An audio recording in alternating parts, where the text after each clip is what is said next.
every gift known to man, waiting in the palm of your tiny hand. Given the chance to dream a vision that your heart has already seen. Pass the torch, one to another, carry the flame as far as you can. Pass the torch, sister to brother, the journey is yours, the journey is mine, a journey to understand.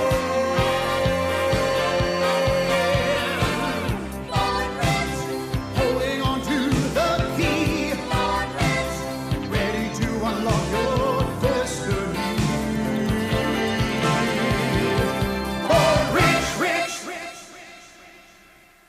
World-famous athletes, astronauts, international personalities who have really made a difference in our world.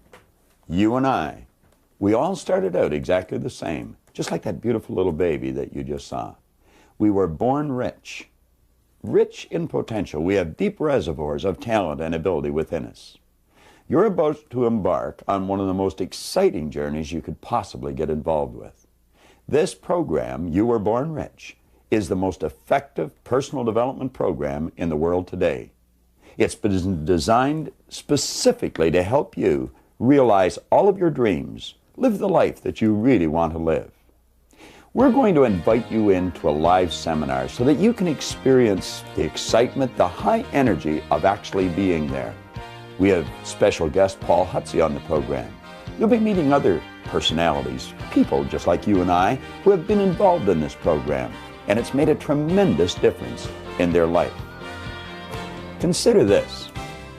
Just like that baby, when you and I were born, we were natural-born risk-takers. We had no limitations. We were free to step out and do everything we wanted to do. Now, some of the people that you are going to see interviewed have attended this seminar, some of them a number of times, most of them at least twice.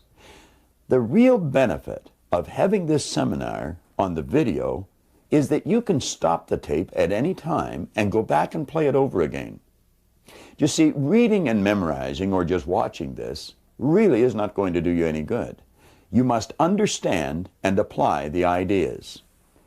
Now, the exercise book, your action planner, that's in your program is vitally important. It's probably one of the most important elements in your entire Born Rich program. It's vitally important that as I suggest you get involved in an exercise, you take it and you really get involved. Stop the tape. Think of where you are and think of where you want to go. And complete the exercise. Don't put it off. Literally wear this book out. Now, what I'd like you to do is come with me, mentally prepare yourself as we go into a live seminar. There's a seat saved just for you.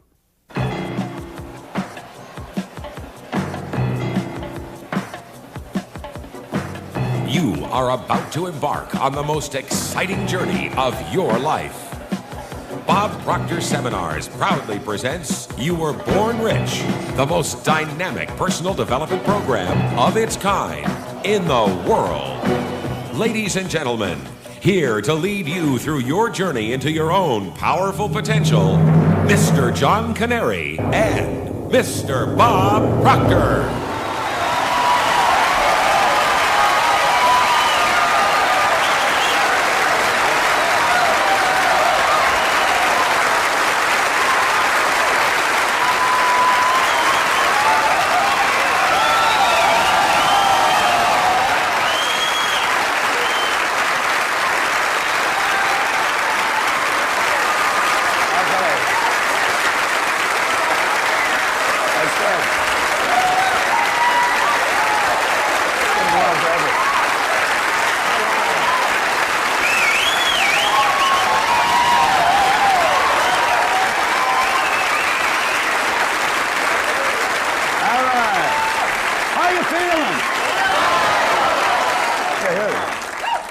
Can we do better than that, Robert? How you feeling? I'll tell you what I'm going to do, Robert. Could all the people on this side of the room just remain silent for just a moment? Let's just try this side of the room, see who wins this contest, okay? How you feeling? Hold on, Robert. Whoa, my turn. Now, let's see whose side you're on here, all right? How do you feel? Sorry, old buddy. Looks like you won. We're going to get started with Robert. All right.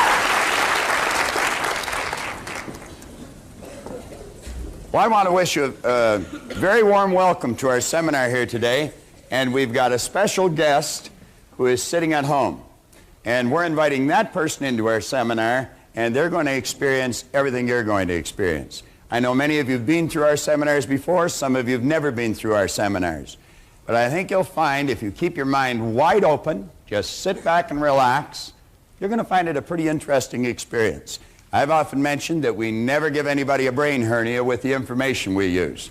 It's all very simple, and it's very, very effective.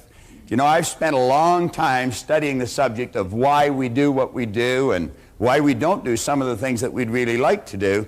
And I've come to the conclusion that the two main elements in a successful, fulfilled life is motivation and education. And if we get a proper balance of motivation and education, we're going to find that we're going to be led into some very wise decisions that'll inspire us into some intelligent action, and we will live a very, very fulfilled life. What I would like to suggest you do is flip to page 2 in your action planner. Take your action planner and turn to page 2.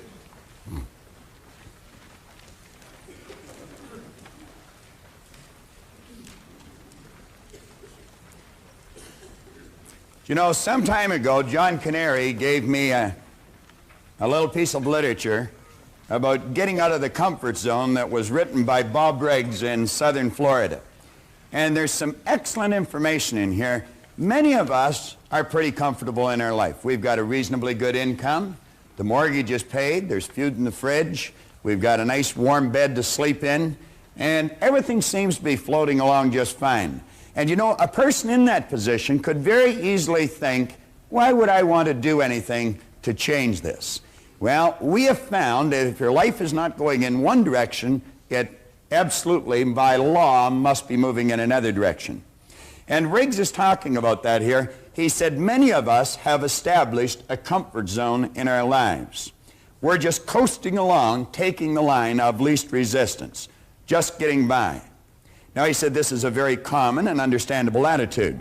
We've all worked hard to get to where we are, and it may seem a very good place to be. The problem with this is that once we stop reaching, stretching, seeking, and risking, we actually stop growing. Now, Riggs goes on to say that the comfort zone frame of mind is settling for what we are today. That may be fine today, but without continued growth, and I believe this is the key line coming up, we are now all we are ever going to be. Now, for me, that would be a fairly disturbing thought. He went on to say, if you're in a comfort zone, beware. The danger of a comfort zone is that it doesn't hurt, and it might even feel good. Many take that to mean it's a good place to be, but it's not. A comfort zone may be what is holding you back from real growth, real accomplishment, and your potentially exciting and rewarding future. Now, I've mentioned if we're not going in one direction, we must by law be going in another direction. You're either creating or you're disintegrating. Whenever we hear a person say, I like it just the way it is, we know that person is advertising their ignorance of a very basic law of life, because absolutely nothing stays the way it is. Now, if you'll take a look at the top of page 2, there is a concept there by Sidney Herbert Wood, and it's the test of an educated person. I think many of us have had a false concept programmed into our mind with respect to education. We, I think, have been raised to believe that education is going to school for a certain number of years and be able to correctly answer a series of questions. But you know, many people will go to school all their life and be able to correctly answer the questions, but then when it comes to getting out into the marketplace and really making it happen, they just don't know how to compete. Many are withdrawn. They don't even feel comfortable meeting or greeting a stranger. Well, Wood said the test of an educated person is, can I entertain a new idea? Now, I think you know, and I know, that if we're going to improve, we have to have a very open mind. I once heard that an open mind was being prepared to throw away some of our most cherished beliefs when a better idea comes along. Now, you'll find that the vast majority of people seems to back into the future, dragging all of their old experience with them. When they're confronted with a new idea, they ask, does it fit? If it doesn't, then they say it's wrong. Now, what we want to do is ask ourselves, would this new idea improve the quality of my life, or would it get me going in the other direction? Can I entertain a new idea? Today and tomorrow, you're going to be asked to entertain many new ideas, but every one of the ideas that we're going to share with you are going to be positive, they're going to be creative, they're going to be constructive, and they'll definitely improve the quality of your life. Then we see the second one, can I entertain another person? Now, there's many people that would feel totally uncomfortable walking up to a stranger and just saying, hi, how are you today? Pleased to meet you, Jan. Now, do you know some people, when it comes to meeting a person, their head is down, their hand is wet, they're shaking inside, their heart is pounding, and they only do it because they really have to. They would just as soon pull away from the new person. Now, that individual has not learned very much, if anything, about themselves, because we should feel totally comfortable meeting anyone, anywhere, at any time. And then he asks, can I entertain myself? Well, you know, many people are not able to entertain themselves. I spent half my life not being able to entertain myself. I always had to be around someone else. It was always, come on, let's have a party. I absolutely hated being alone. And that was because I really didn't like myself. Now, I have found through studying the ideas that we're going to cover here over the next couple of days, we can develop into very interesting and reasoning companions. Most of the time that we live, we do spend with ourselves. And you're going to find that some of the very best conversations you ever have are going to be with yourself. I get so excited about some of mine, I talk right out loud. That draws, a strange look from people from time to time, but you get such great ideas going in your mind that you just can't help it. Now, here in the first paragraph, we say that this program, You Were Born Rich, is based on the premise that you have rich resources lying dormant within you. I have heard many people laugh when they take a look at our program or take a look at the title of the book, Born Rich. You see, they think that means that you've been born into great wealth. Some people are, but some people are not. But everyone, without exception, has been born with tremendous resources lying within them. We've got deep reservoirs of talent and ability. And through following right rules and natural laws, we're going to find that we can draw that potential to the surface and we can bring it to bear, and it will cause the manifestation of prosperity in our material world. Now, in almost all the seminars that either John or myself does, we take and we put an R here in the board. Now, what I would like to suggest you do is you let that R represent the results that you're getting in your life. Now, there's three areas that we're going to suggest that you focus on. One is happiness, one is health, and another one is material wealth. Now, when I first started to study this material, I was not happy, I was not healthy, and I definitely was not wealthy.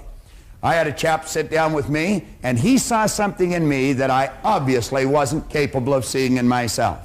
His name was Raymond Stanford, Raymond Douglas Stanford. In fact, I named my son after him, Raymond Douglas Proctor. And Ray looked at me and he said, Bob, let this here represent results that you're getting in your life. Then he asked me if I thought he was a happy person, and I said, yeah, thought he was. He said, have you ever seen me sick? And I had to admit I hadn't. He said, have you ever seen me when I was broke? And again I had to admit I hadn't. Well, he proceeded to tell me that he thought I was one of the most miserable people he had ever met. Well, and you know it was true. I was an unhappy human being. He said, you're always sick. Now, I didn't have a terminal illness, but I always had a headache or a cold or a backache or something.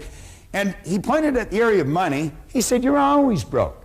He said, you're forever trying to hit somebody up for a couple of dollars for gas. Now, if I was to put this in proper perspective for you, I was earning $4,000 a year at the time, and I owed 6. So do you see, I wasn't really interested in being happy or healthy at the time.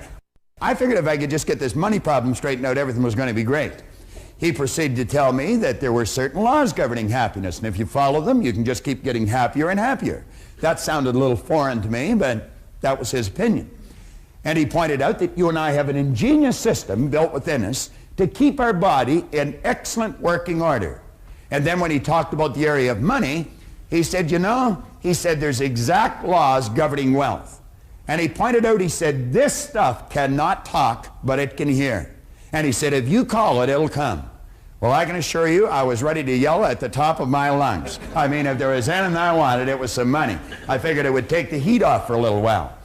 Ray suggested that I go out and buy this book. It's Napoleon Hill's book, Think and Grow Rich. And you know, he said there's a secret in this book. And he said if you can find the secret in the book, you can have anything you seriously want. Now, you take a person that's unhappy, not very healthy, is in debt, you'd have a difficult time accepting that. I was 26, and I just couldn't accept the idea. But as Ray said, your way's not working, why don't you try his? And that's what I'd like to suggest to you today. If you're not getting the results you want, your way obviously isn't working, why don't you try ours? Now, I often mention that John and I have got license to brag about every idea we use because none of them are ours. We don't claim that we've originated these ideas. In fact, we openly admit we haven't. We've just gathered them from books here and seminars there and great teachers all over the world. And what we've done is put them together in an organized, coherent manner. So if your way is not giving you the results you want, I would suggest that you take a real serious look at these ideas. Now, I looked for the secret and I couldn't find it, but I found in one place here, he said a peculiar thing about this secret is that those who once acquire it and use it find themselves literally swept on to success with but little effort, and they never again submit to failure. What a marvelous promise. He said, if you doubt this, study the names of those who have used it, wherever they've been mentioned. Check their records for yourself, and you'll be convinced. Now, he lists upwards of 100 names here. He's got Henry Ford, William Wrigley, James J. Hill, George Eastman, Theodore Roosevelt. He goes on here, John D. Rockefeller, Thomas Edison, Luther Burbank, Woodrow Wilson. How could I relate to any of those people? I couldn't relate to them. But you see, in that first part, he said, check their names or check their records wherever they've been mentioned. So I did that. And I got out books on Edison, and I got books on Rockefeller, and I got books on Woodrow Wilson, and all the great people that he had mentioned here. And you know what I found? I found they were no different than you. They were no different than me. Many of them had very little formal education, which made me feel fairly comfortable because I didn't either. Many of them had very, very rough roads to start on. But I found out we were essentially all the same. Do you know what was different? The results they were getting. And as I studied on here further, in his chapter on persistence, and he mentions that persistence to the quality or to the character of the human being is like what carbon is to steel, he said the only thing that he could find in Edison or Ford that he never found in everyone else was persistence. They'd get a hold of an idea and they'd stick with that idea. And I look back in my own life and I never did that. I'd try something a couple of times, and if it was rough, I quit. I'd have people saying, oh, Bob, why don't you just give it up? I'd say, yeah, you're right, and I would. Now, you see, the people I was mixing with, they were losing too. I never stuck at anything. So I made up my mind, if I ever found this secret, I'd work it right until I died. Now, I did find the secret. It was in 100 different places in the book, and it was simply sit down, decide what you want, write it on a card, carry the card in your pocket, and read it as often as possible every day.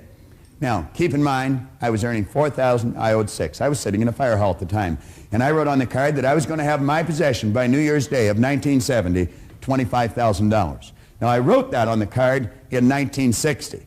You know, the idea of having $25,000, it was sort of a fantasy. I don't think there was $25,000 in the whole fire hall at the time. Now, I wrote that in the card in 1960, keep in mind. I gave myself a decade to pull this deal off. I really didn't believe it was going to happen. But I found out a couple of things.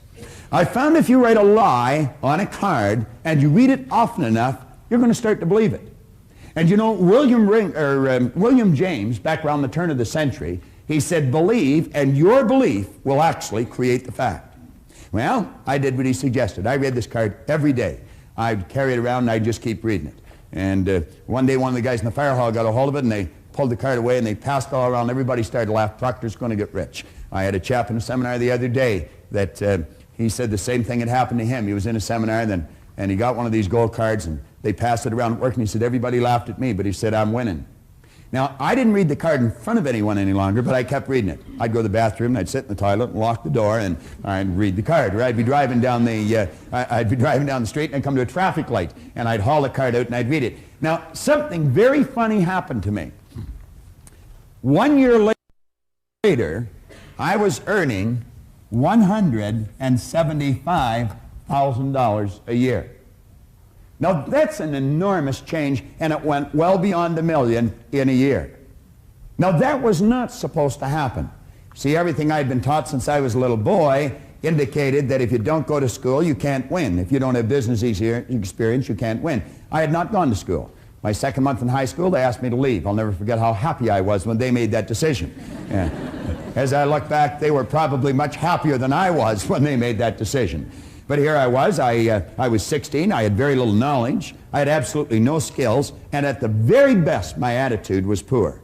What chance did I have? I really didn't have any, but I didn't know that. And so I just bummed around from job to job, in and out of the Navy, in and out of factories, in and out of bars, mostly in and out of the bars, until I was 26. Here I was at 26 when Ray sat down with me.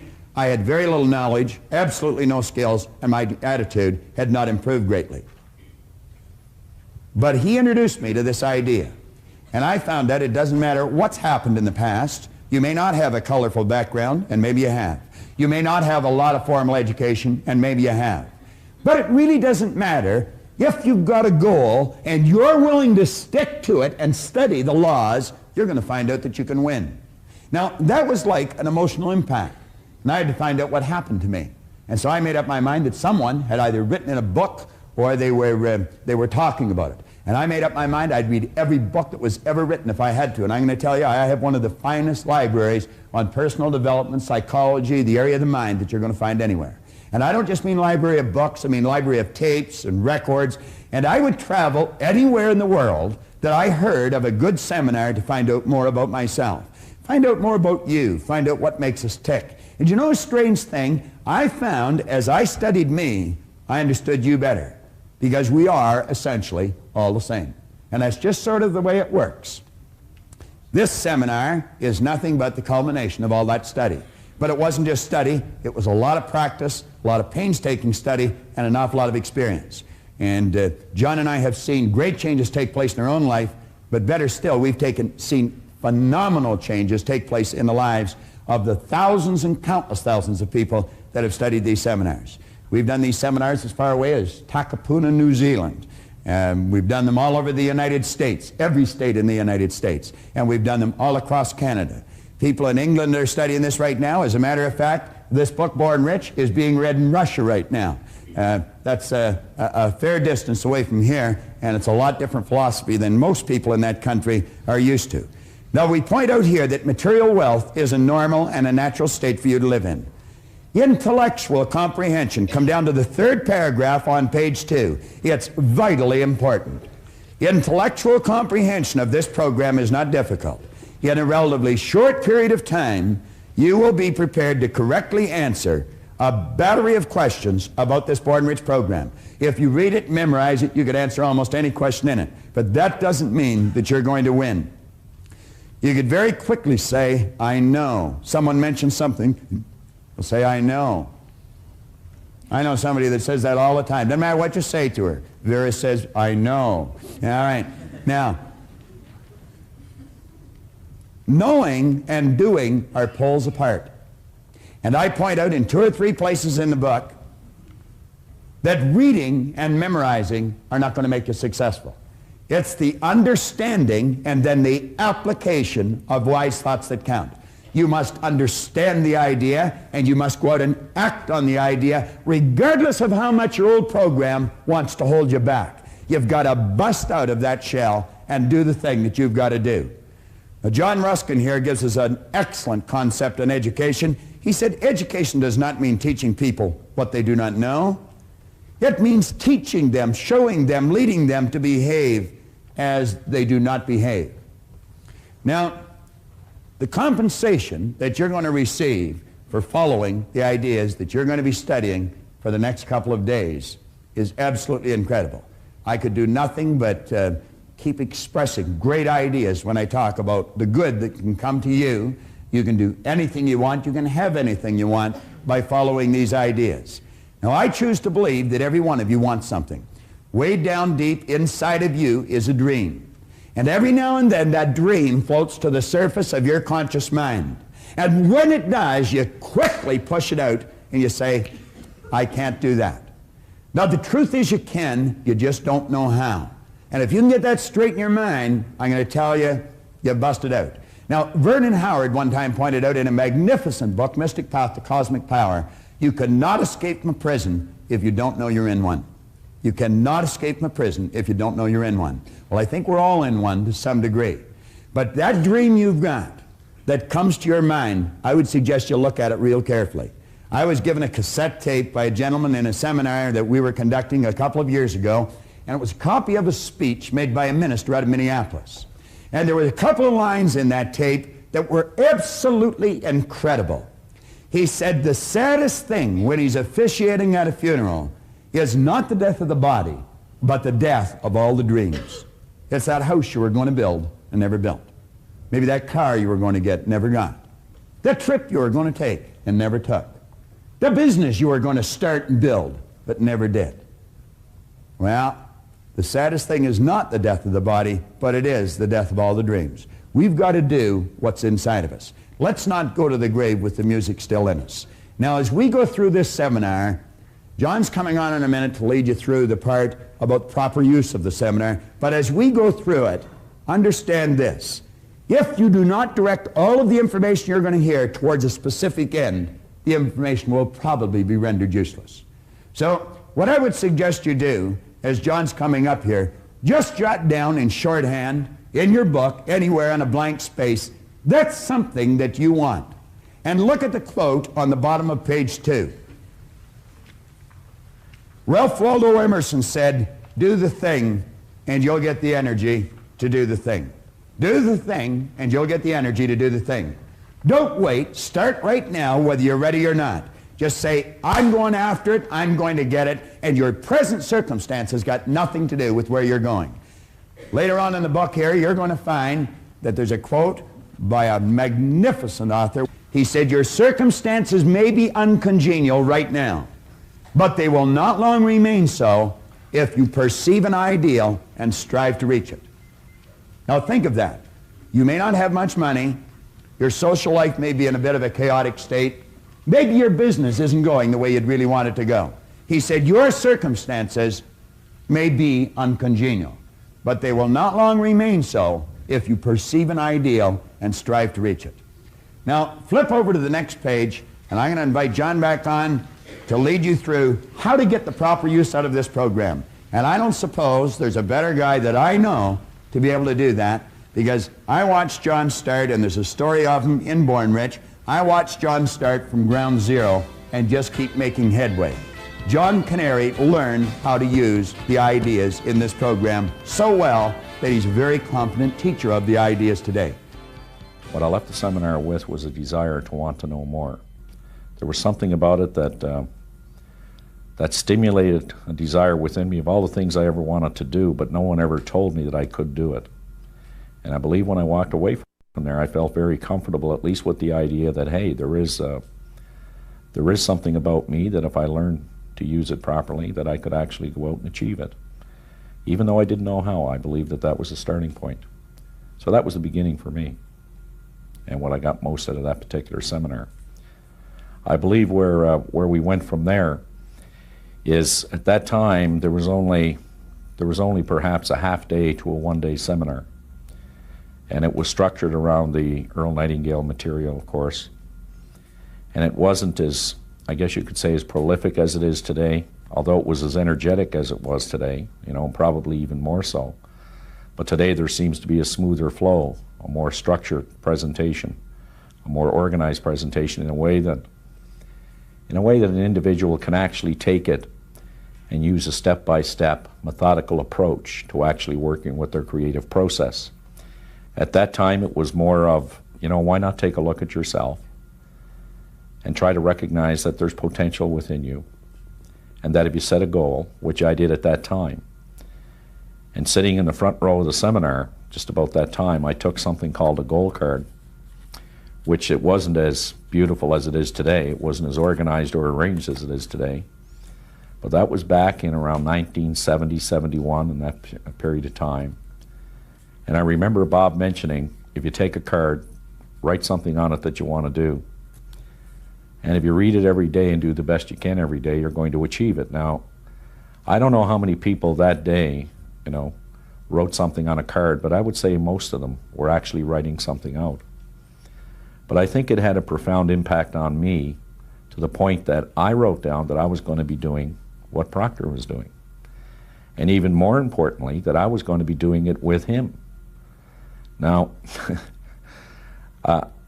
I'm sure that I talked to him on a number of occasions that particular day, but I was just like anyone else sitting in the audience. He probably heard that story from a number of people or related goals, something of that nature. But I knew that I was going to, I didn't know how.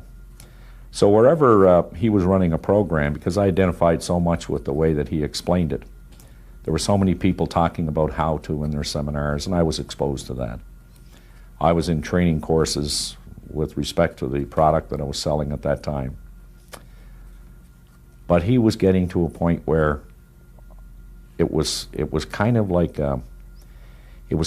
all of a sudden you could see that you could do it, even though there was no special methodical method to doing it. So when I walked out of there that day with a 3x5 card with something written on it to the effect that I was going to be doing this program like he was doing it and with him, I was wondering what would happen if I had told a lot of people that. Well, I didn't bother telling anybody, but I kept going back to every seminar that was being conducted, no matter where it was. If it was in Chicago, in Toronto, if it was in London, if it was in Kingston or Montreal, that's where I would end up.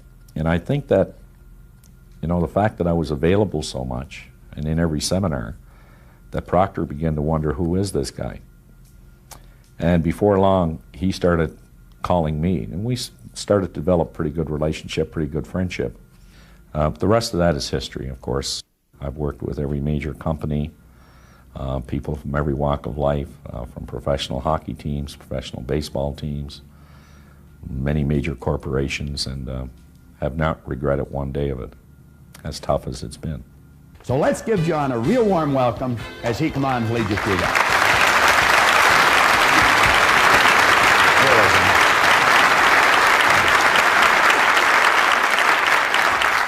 Anytime I start a seminar like this, I always like to start with the balls. And one of the reasons that I use this is because it had such a dramatic impact on my own life. And I knew that this worked in a physical sense as I just took a look and stared at it, but I wasn't quite sure how it worked in every other sense. And I know many people that when they get an understanding of how this works, that if you put a little bit into life, you're only going to get a little bit out of life. In other words, if you want to spend a lot of time complaining about what's wrong in life, that's just about the only thing you're ever going to find in your life. I like to put it another way. If you want to look at the scientific side of things, they'll say that for every action, there is an equal reaction in the opposite direction. If you want to go over to the other side to see what the theologian has to say, or the philosophers, they'll tell you exactly the same thing. They'll say that as ye sow, so shall ye reap. And then there's a way that I kind of like to use it. And it works this way. That the only thing that can flow into your life or mine, whether it be in a financial sense, whether it be in your personal life, whether it be in your family life, one thing is for certain. That the only thing that can flow into your life is based on what's flowing out of your life. I know that any time that I have this sitting at home, and some of my son's buddies will come by, he'll always take them over. They'll say, what's this? And he'll take it and he'll say, well, you see, what this means, if you put a little bit in, you get a little bit out. But if you put a whole lot in, you get a whole lot out. That's just the way it works. Now, you see, we can make what is called a conscious choice here today on what we're going to take out of this program. If you wanted to spend a little bit of time trying to find out why this program won't work, I guarantee you, you're going to find it. But there's only one reason you can ever find something wrong with anything. And that's because there must be something right with it. You see, you can't have one without the other. I mean, how would you know a good paycheck if you didn't know a bad paycheck? I mean, you can't have a hot without a cold. You can't have an up without a down, and in without an out. I mean, all the books we use here, if you look at the book Bob was using, Think and Grow Rich, it has an inside and an outside. It has back, has front. And you know, most interesting thing that I found about that is not too long ago, I was doing a seminar out in Calgary, and I was at a place called the Portical Inn. And you know, I was standing down in the basement there doing this seminar in a place like this, but there was fewer people. And at the back of the room, there was this beautiful, magnificent glass window, and as you looked through it, you could see the magnificence of the mountains. And all along the top of the mountains, you could see the beautiful snow-capped tops and the peaks, and the sun was just bouncing right off the top of those mountains. And I made an analogy quickly. I said, isn't it interesting that the only reason we can appreciate the magnificence of that mountain is because it is sitting in what is called a valley. Now, folks, everybody here today has the ability to do just one of three things. You have the ability to take anything that you're going to hear. I mean, as you sit there, you can take and gather all this information, and you can completely reject it. You can do that. Or you can take all the information and you can neglect it. And that's what a lot of people do.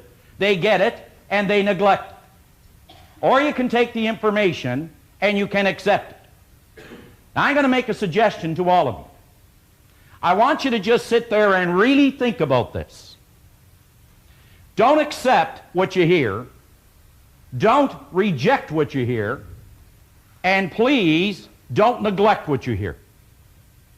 But you know, folks, only a fool would not take an idea, examine that idea, kick that idea around, to see if it will change, see if it will alter, or see if it will improve the end result for a happier, healthier, more productive life. Now, I've always felt that, and I guess I've learned this over a number of years, that the biggest task that I have almost every day of my life is that I have to take an idea that I have and communicate that idea to another individual in a way that will enrich their life. And you could say that that's not the easiest thing in the world to do, but you know, it is simple. And I guess the best story that illustrates this goes something like this. There was a professor one time showed up at a university like this one, and he walked in the back door and all his colleagues grabbed him. He was at a convention. And they said, "Doctor, are we ever glad you're here?" He said, "Well, what's going on?" He said, "Well, there's 500 people here and the guest speaker hasn't shown up." Said, "And you've been announced as the guest speaker." "Oh, now, hold on a minute." He said, "I'm not one to go out there and give a talk in front of all my colleagues." But he said, "What's the subject?" He said, "That's the thing, you see. You're the only one that showed up without your spouse. That's why you're giving the talk." Well, he said, "What is it?" He said, "The subject's on sex." "Oh, no, not me. I'm not going up there in front of all those people who know me." No, just then his name was announced, and up he went. He got up and he stood behind that lectern there, and he just gave a 40-minute performance and just knocked your socks up. And after it was all over, got a standing ovation, away he went home, felt pretty good. He said, "I should get on the circuit here." I know a lot of people like that.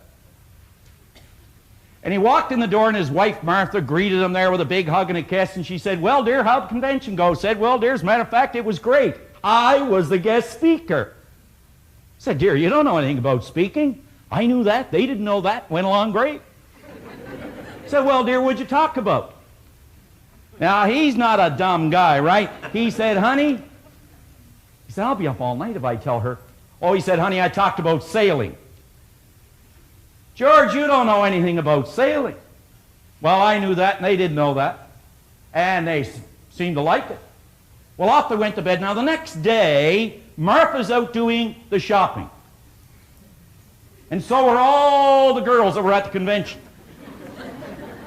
Now, just to show you how two people are talking about who they think they're talking about the same thing, but in reality, they're not. They only think they are, but they have two different ideas. And they all spotted Martha, and they ran over and they said, Martha, we didn't know Charlie was such an authority on the subject. Oh, she said, girls, he isn't really the old fool. He only did it twice. And you know what? The first time, his hat fell off, and the second time, he fell over the side.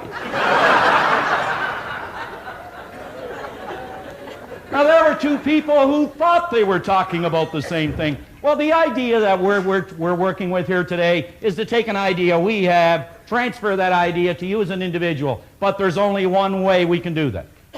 Is you've got to kind of let go of the resistance. You've got to hang a little bit loose because it is somewhat disturbing. Some of the information disturbs people sometimes. It really does.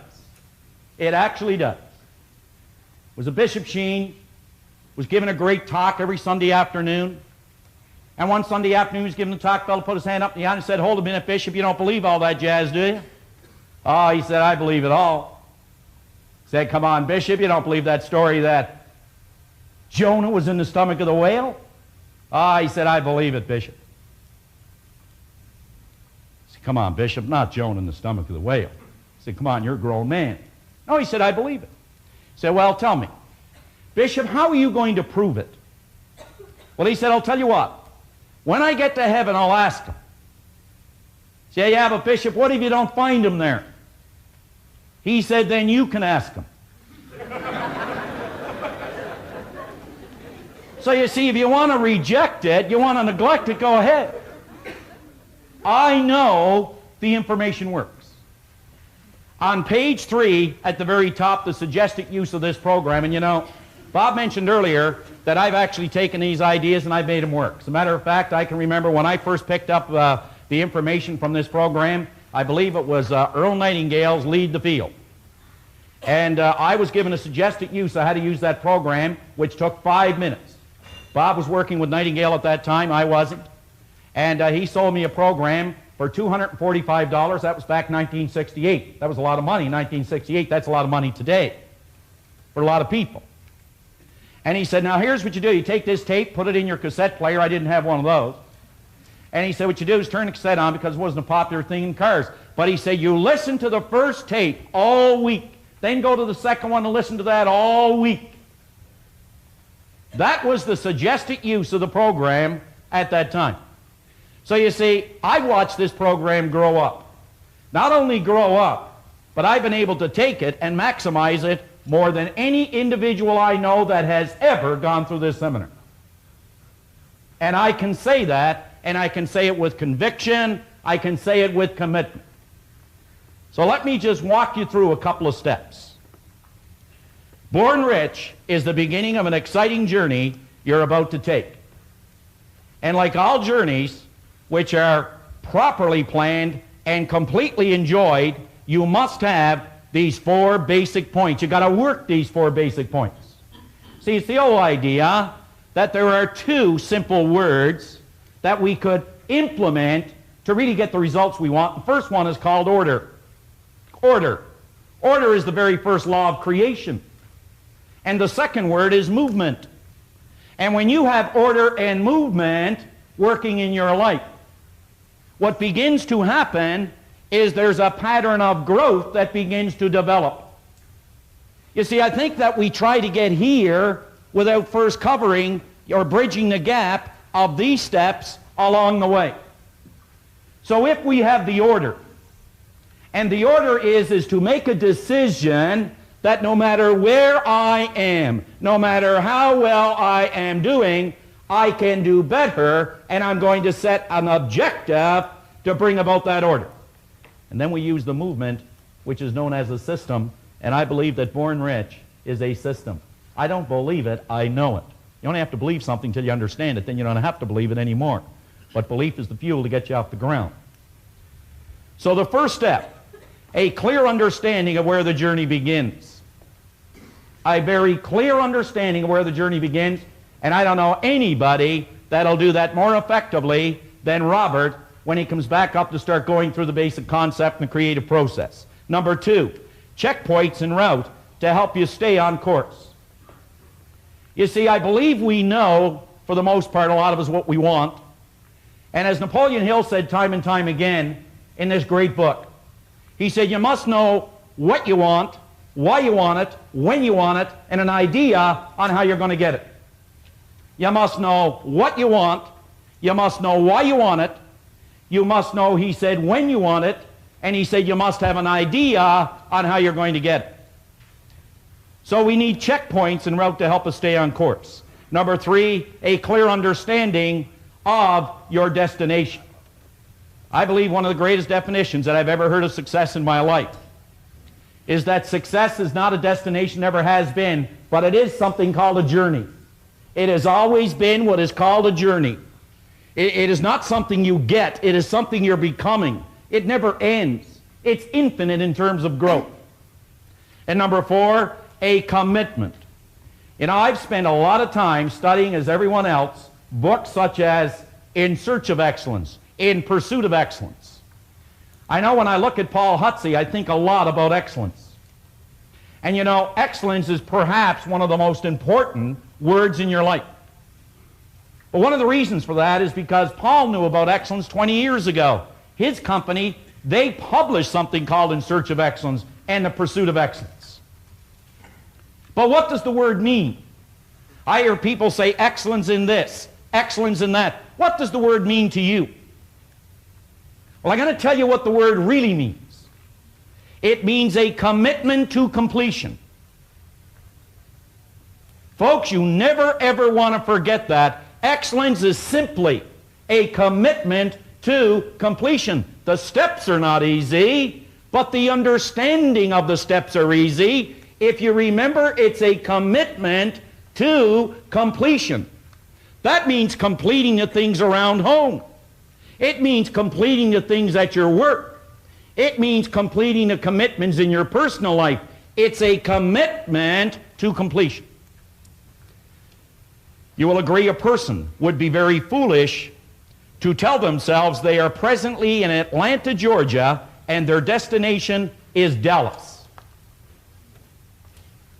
If in fact they were actually in Calgary, Alberta, with Dallas, Texas as their destination. Do you know how many people that are trying to set a goal, they don't know where they're at, consequently they don't know how to get there? Unbelievable as this may seem, this is the classical error millions of people make philosophically with their lives.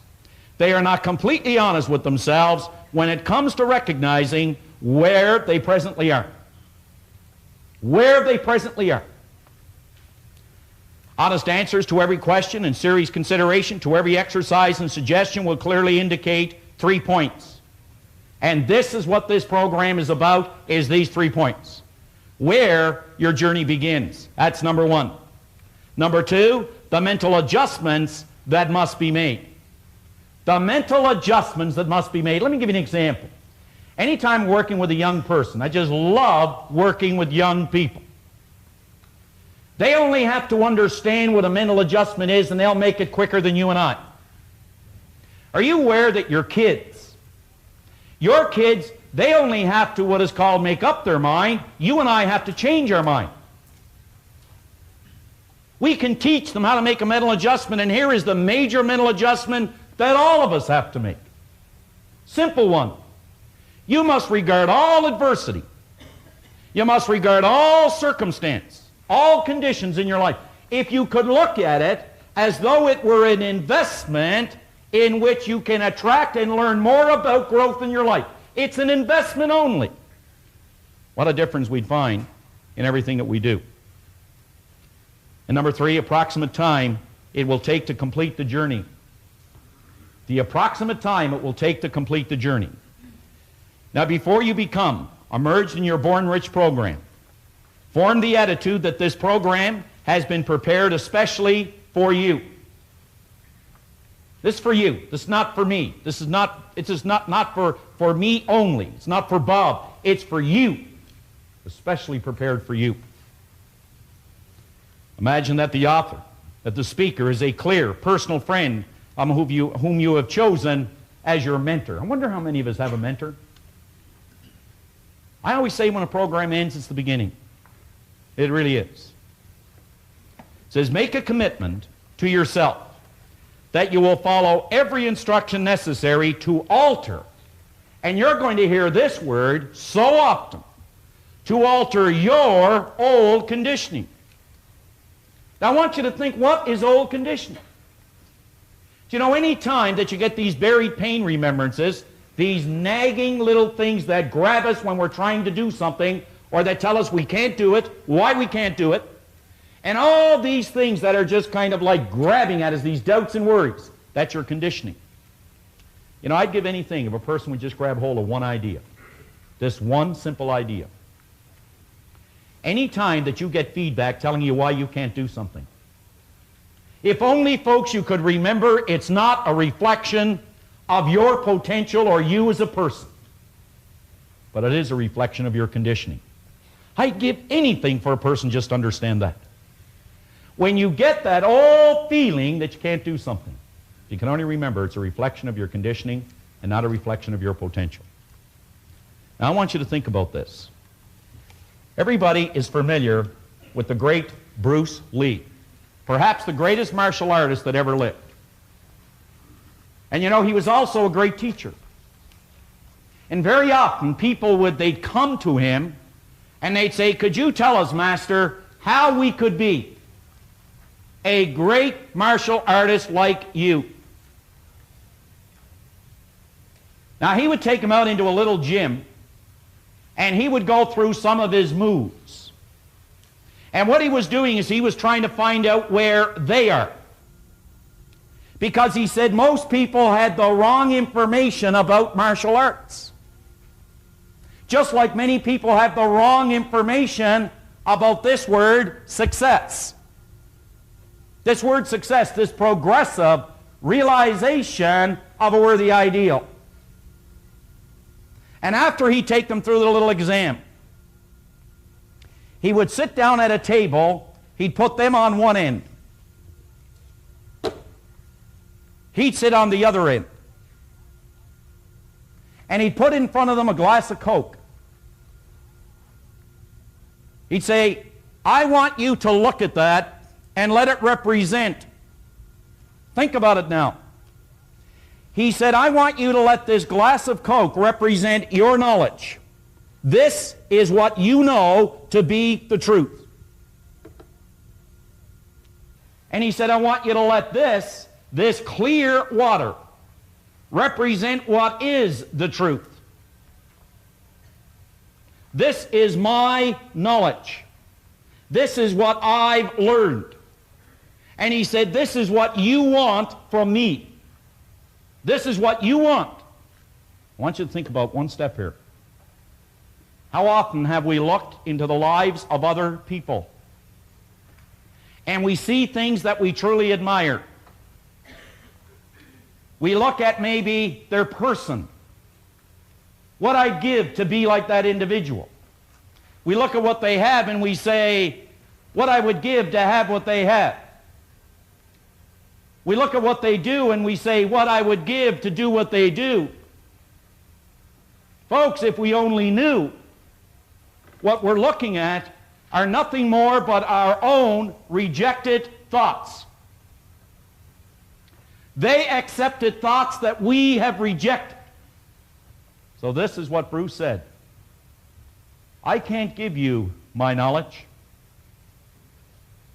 because, you see, there's too much of yours. However, he said, if you are prepared to let go of yours and make room for mine, then we can work together. But as long as you hold on to this, I can't give you this. Think about it.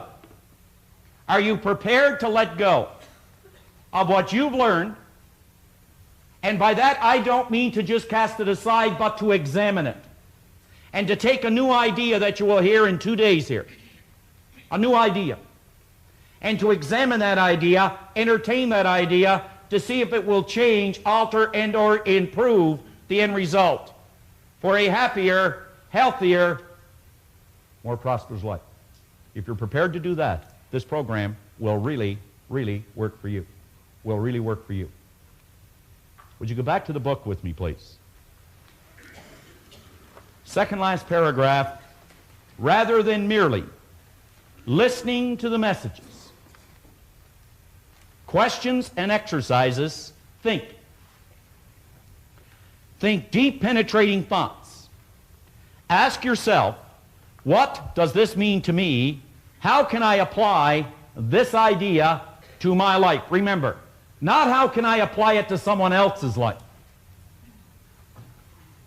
How can I apply this idea to personal growth and development in my life? Because the simple basic laws of life are create or disintegrate. We're either moving forward or we're going backwards. And the last paragraph, set aside a definite period of time every day, weekends and holidays included, for the proper use of your Born Rich program. In other words, make a decision. See, folks, we don't have as many problems as we have decisions to make. By that, I'm not asking or suggesting that you should discount your problems. I would never suggest that. But you know, I am suggesting that you have the talent, the ability, the potential to handle and to deal with your problems. So do we have as many problems as we have decisions to make? It says, for the proper use of your Born Rich program, you must set aside different times to work with it. You eat every day to nourish your body. Look at your Born Rich program as a form of healthy nourishment for your marvelous mind, and use it daily until its use becomes habitual. Until its use becomes habitual. Now, in 2 minutes, I'm going to bring Bob up here to go through the basic concept, which is the real star of this program, is what you're going to see on the board. It's what it's all about. The first time I was introduced to this concept, believe me, it hit me. I had such impact on me. Didn't change anything right away, but it showed me a way to do it. In 1973, I had something written on a goal card. Had something written on a goal card. And on that goal card, there was something very interesting. I said, on March the 1st, 1973, what I wanted to do was this very program. Now, at that time, I could not lead this group, you could say, in silent prayer. I could not have led this group in silent prayer. Could not. But I wrote on it that March the 1st, this is what I was going to do. Now, when February the 28th rolled around, now I tell you this for your benefit, not mine, for your benefit, because someone sitting here today is probably thinking exactly what I was thinking, but maybe in a different area. I had absolutely no credentials to do this. None. Absolutely none. And for 4 years prior, wherever Robert was doing a seminar, I'd be there. Paul Hutsey knows that. I'd fly wherever he'd fly. I'd go wherever he was, and I'd sit in the front row.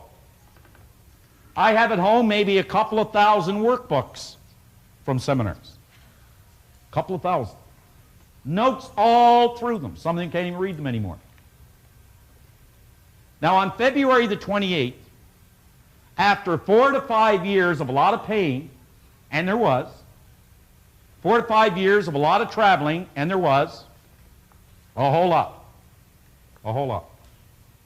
There was a lot of things. You know what really happened? On February the 28th, I was no closer to the goal. Now remember, it was 1 day away. one day away. I was no closer to the goal. After 5 years. Kind of disheartening and discouraging, isn't it? So this is what happened. I got a phone call from Chicago. It was Robert on February the 28th, 1973. And he said, John, I got some bad news for you. I can't get to Toronto. Chicago is closed. He said, you're going to have to do the seminar in the morning. Now here it was, it's what I always wanted to do, and the first thing that hit me was fear, panic. And I remember giving him a gold card, and he said, you obviously had something to do with the Chicago airport closing. But to the day, it worked. Even though all the appearances said it wouldn't work. But you know what? I made a decision. This was my knowledge. This was his. I had to get rid of mine to get his. That's what you're going to have to do. Today and tomorrow.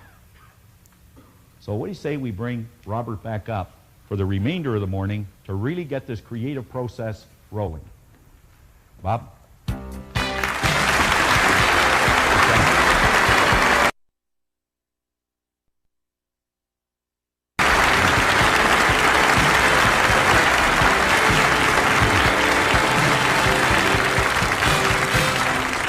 Thank you, John. I want to suggest now that you really put on your thinking hat. I have a paper here that was written by a gentleman who has since passed away. He was a great Canadian. His name was Dr. Lawrence Rampell. And when I first moved back to Canada from the United States about 8 years ago, Dr. Rampell was sitting right here where Mr. Kavuk, the great photographer, is sitting. And this man took more notes than anyone I had ever seen in a seminar. I honestly thought if I could have got a copy of his notes that I would have probably had a transcript of what I was saying. Now, I made up my mind I'd get to know him after the seminar was over. I wanted to know why he wanted to have all this written. And he introduced himself as Dr. Rampell. I asked him if he was a medical doctor. He said no. And I said, are you a dentist? He said no. And I said, are you a chiropractor? He said no.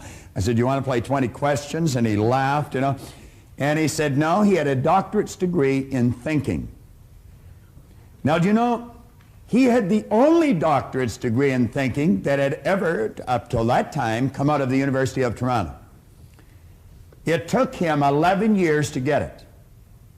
Every time he went to go down a road, somebody would put a block up in front of him and say, no one has a doctorate's degree in thinking. Now, that's rather odd, especially when you consider that thinking is the highest function of which a human being is capable, and all the great leaders, all down through history, have been in complete and unanimous agreement that you and I become what we think about. Now, play with that for a moment. It's a subject that is not taught in school. It's the highest function of which we're capable. And every great leader that has ever lived all told us that you and I become what we think about most of the time. Dr. Rampell wrote a paper, Tools for Teaching Thinking. He said thinking is a skill which can be learned just as we learn skills such as typing and playing the piano. Now, he said few public schools offer courses devoted expressly to teaching thinking. Rather, we are expected to learn and teach thinking as a byproduct of learning mathematics, reading, science, history, trade, and so forth. And he said we do, in fact, learn a lot about thinking in this way. The trouble is we learn our thinking skills in bits and pieces, and we never put it together as an overall picture. If asked to describe what all is required in order to think effectively, most people would be at a loss to give a complete account.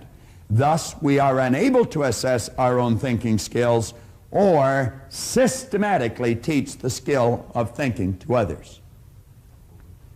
Now, consider this for a moment. When you think in pictures. Check it out. I'm going to suggest that you think of the home you live in And as you do, realize that an image of your home comes onto the screen of your mind. It's almost as if there's a screen running right through the center of our head, and the second we think of our home, the picture of the home comes onto the screen of our mind. Now I want to suggest that you think of your automobile.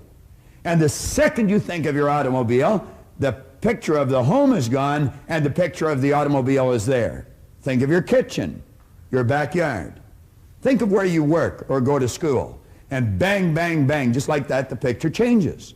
We literally think in pictures. Now I'm going to suggest that you think of your mind. Now when most people think of their mind, they get an image of the brain. How many thought of the brain? Quite a few hands going up. And yet you know the brain is not the mind any more than the fingernail is. And paradoxically, the fingernail and the brain is the mind. You see, mind is an activity and body is the manifestation of that activity. And we're going to find out as we go along through the morning and this afternoon that the body is really nothing but an instrument of the mind. Now, your brain is comprised of hundreds of thousands of cells. Into these cells we impregnate pictures or images. And as we think, we activate that particular group of brain cells, and the picture that's in them flashes on the screen of the mind. Now, I'm going to come back to that in just a moment. Flip over onto page 5 in your exercise book. At the top of the page, it's talking about me and money. Now, when you think of yourself and you think of money, what kind of a picture do you get? Do you know the vast majority of people get a picture of poverty? And what we want to do is take and build cells of recognition in your brain for prosperity. So we're talking about me and money. That's you and your money. Now we say the program was written in the sincere hope that it would lead you. And that's all we could do is lead you. It's like Dr. Billy B. Sharp in Chicago. He said a person will not believe something until they discover it for themselves. So we just actually want to lead you to this new awareness. Well, we want to lead you to the many discoveries that lie within you. And we're going to do that through the repetition of prosperous ideas. What we're going to do is tell you one thing 10,000 times and 10,000 different ways. And we're going to cause pictures to fly on the screen of your mind until you get a clear picture of greatness and prosperity locked up within you, because that's what they're, regardless of whether you understand that or not at this point. Now, we're suggesting that you start to see money. Whenever you think of money, see this stuff as an obedient, diligent servant. You're the master, it's the servant. And don't ever get that equation reversed, or you're going to find yourself in very, very deep trouble. You can use this to provide service far beyond your own physical presence. If you and I had no money, we'd still be able to provide service, but the service that we provided would be confined to our physical presence at any given place or any given time. However, if we had some money, we could provide that service far beyond our own physical presence. So let's make certain that we get that programmed into those cells properly. Now you come down a little further, we're going to say here that lack and limitation can only exist when we make room for them in our mind. But prosperity consciousness knows no lack and it knows no limitation. Now, I want to suggest that you resolve to just completely take the lid off your marvelous mind. Just blow it away. And let the greatness start to flow around in there. Now, flip over to the next page. When we start thinking about money, and we start thinking about ourselves, as I suggested, we get images on the screen of our mind. Now, on page 6, we say throughout your entire Born Rich seminar, your attention is directed at the importance of your mind. The type of thoughts and ideas which occupy your consciousness are of paramount importance in developing prosperity in your life. Your mind is either in an orderly or a confused state. Order must prevail. John mentioned that a little earlier. Order and movement are what necessary. Well, we start with the order. So we say order must prevail in your mind if you ever hope to see it manifest in your material world. Now, you want order in your material world. That means meaningful relationships. That means prosperity and growth in our business. It could mean all kinds of things that are good, but they all have to start in here. Everything starts in our mind. Well, if we're going to have order in our mind, we must have an image of our mind, and most people don't have. So what we're going to do as we go through the seminar is build brain cells. Now that may sound a little strange to some of you. You may be sitting there and thinking, well, this is ridiculous. How can I build brain cells sitting watching this box? Well, I can assure you that you can, and I'm going to convince you very shortly that you're able to. Now, what I'm going to do, I'm going to use different examples as we go through this seminar, and each one of these examples are real, live examples, every one of them. This is a letter that I received on February the 18th, 1986. It came from Joanne White. She was the regional administrator to the vice president of sales for the Metropolitan Insurance Company in Kansas City. Now, Joanne was in a seminar there in January of 1986. This letter is dated February of 86. And when Joanne came to the seminar in 1986, she told me a fascinating story. Now, apparently, she had come to a seminar that I conducted in Kansas City 10 years prior to this in 1976.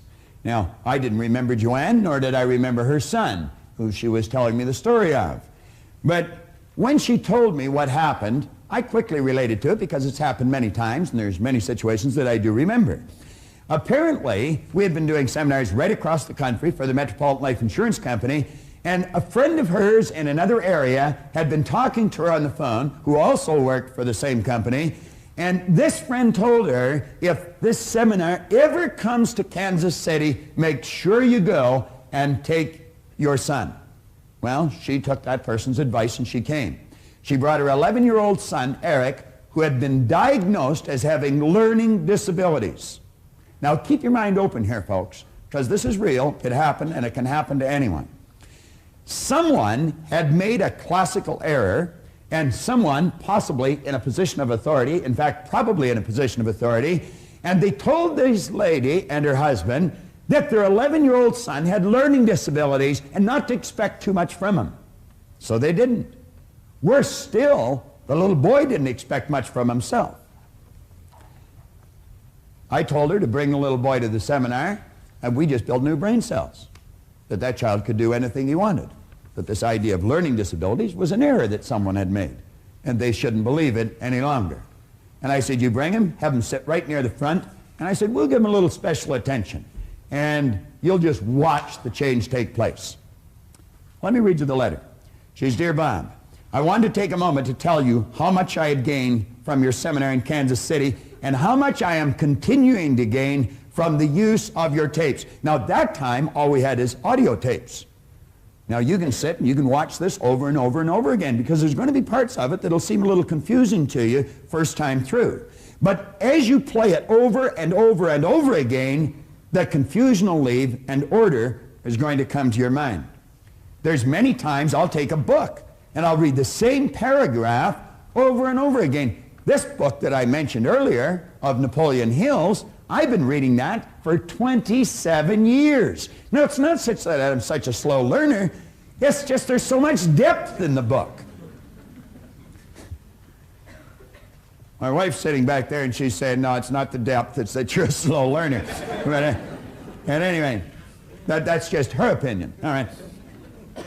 Now, she said, I listen to the tapes each time I get in my car, and I intend to continue to do so. And, of course, you've got the audio cassettes from this seminar as well, so you can just snap them into your car. Remember this, if you only drive 25,000 miles a year, you're spending 13 40-hour weeks behind the wheel of that automobile, all of which your conscious mind is free to travel around and do anything it wants to do.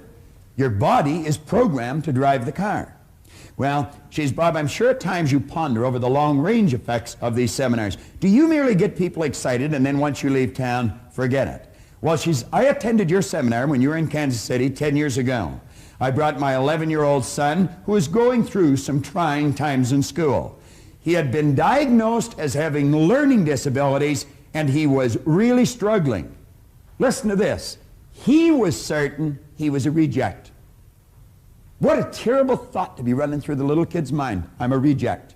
Many adults running around with that thought in their mind. You could have been sitting with that thought in your mind. You might be sitting with that thought in your mind. I'm a reject. There's no such thing as rejects. God didn't make any rejects. Well, she says, I brought Eric to the seminars. He learned that you can do anything or be anything that you believe you can. He learned to set goals and to achieve the goals that he set. Listen to this for progress.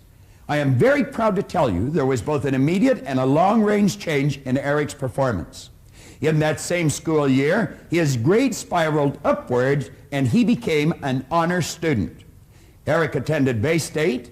He is an Eagle Scout. He was listed in Who's Who in American high schools. He was editor of his school paper. He qualified for scholarships, that's plural. He had his choice for college. And at the present time, he's a junior at the University of Missouri, and he's on the dean's list. I feel a great deal of this can be credited to the fact that this 11-year-old boy learned he could do anything he believed he could, and he became a goal setter. Joanne concluded by saying, Bob, I just wanted to share this letter with you, as I really do not know if we would be able to tell this success story if I had not brought Eric to this seminar. I'll always be grateful. I guess she will, and I guess Eric will too. And what was the big win? Was it the Who's Who in American high schools? Was it being editor of his school paper? Was it the honors that he accomplished that first year? Was it the college scholarships in college? I don't think so. I don't think any of those things were the big win. You know what the big win was? It was the one single idea that enabled him to do all these things. And one idea can cause you to make the progress this young boy made. We have a gentleman in our audience, I'm not quite sure where he is. He's a good friend of mine, Grant Sylvester. He's the president of Money Concepts for Canada. And Grant Sylvester hired us to conduct these seminars way back in the 70s for a large company that he was a senior executive in. And right across the country, they had a 53% increase in sales. Now that's hundreds of people. That's an enormous increase. I want you to think about that for a moment. Here's an idea that gave this little boy honors in schools, gave Grant's company a 50% increase in sales. So you see, I don't really care what you do. It doesn't matter what you're doing. It's you that counts, and the more you understand you, the better your results you're going to get. Now, I'm going to run through a very quick idea, and it's very simple. Don't let the simplicity of this idea deceive you. What we're going to do is run through a concept and explain just how brain cells are built. Now, I'm going to ask someone from the audience. Nino, you're a good friend. Come on up to the front here for a moment.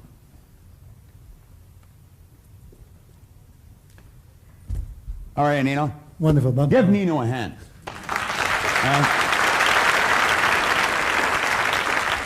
And if you're sitting in your office or sitting at home, I want you to meet one of the best managers I know. Thank you. And I mean that sincerely, and I'm not just saying that to flatter Nino. I'm saying that because of the results that I see as people get. Nino was kind enough to hire my son and daughter-in-law to go to work for them at the beginning of this year, and every month this year, they have earned somewhere between $20,000 and $45,000 a month. Now, you don't do that if you haven't got a real good manager drawing the best out of you. Management is the development of people. It's not the direction of things. So Nino's a very good friend of mine. Now, Nino, I want to ask you a couple of questions. I'm going to do something. What I'd like you to do is hold out your hand like this. All right? Now, I'm going to ask you to close your eyes. Now, I would like you to look at that.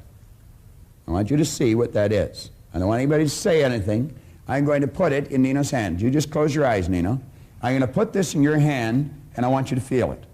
Close your hand and feel it. Now, Nino, tell me what that is. It feels like a piece of metal. Well, move your fingers around it and tell me what kind of a metal. What would you use that for? I would imagine to open the door. To open a door. What do you call a piece of metal that opens the door? A key. This guy's a real ham, and he put him in front of a camera, and I'm telling you, he'll take it away. You guessed it right, Nino. you win one of our cassette tapes. That is a key. All right? Now, what happened there? Let's stop and think of what happened. Nino has sensory factors. He can hear, see, smell, taste, and touch. And when your sensory factor touch comes in contact with something, a light message is sent through a nerve passageway in your body. It strikes a group of cells in your brain. Those brain cells are activated, and the picture that's in the cells flash on the screen of the mind. So although Nino was not looking at this, which is a sensory factor, and it'll work that way too, he was touching the key, and that triggered the image on the screen of his mind. Now what I'm going to do, I am going to show something to Nino, and I'm going to ask him what it is. Nino, I would like you to tell me what that is. A pen. A what? Pen. A pen. You think it is? Yes. You don't know what it is, do you? You're guessing now, aren't you? Now, you weren't guessing when you told me what that is. No. But when I asked you what this little metal object was, you're guessing. Is that correct? Correct. Now, Nino, what you're really saying is, I had cells of recognition when I touched this, but when I look at this, I have no cells of recognition. Now, we're going to build cells of recognition in your brain. I'm going to tell you what this is, and I'm going to do something with it, and as I do that, instantly, in a millisecond, cells will be built in your brain. That, Nino, has a little plunger on it. Now, as I hit that plunger, something's going to come out of here. You see that? That is a toothpick, Nino. That's what your Aunt Marg gives you when you don't need anything, all right? Now, that is a toothpick. Now, that's no big deal, and you could miss the whole message here. But you see, Nino didn't know what that is. You know what he was saying? I don't have any cells of recognition in my brain. Now, when you go home, Nino, you can tell Rose that you built some brain cells this morning. She can love more of you. All right? You take more of her home. But that's exactly what that is. All right? And we just built some brain cells. Thank you very much. Thank you, Nino.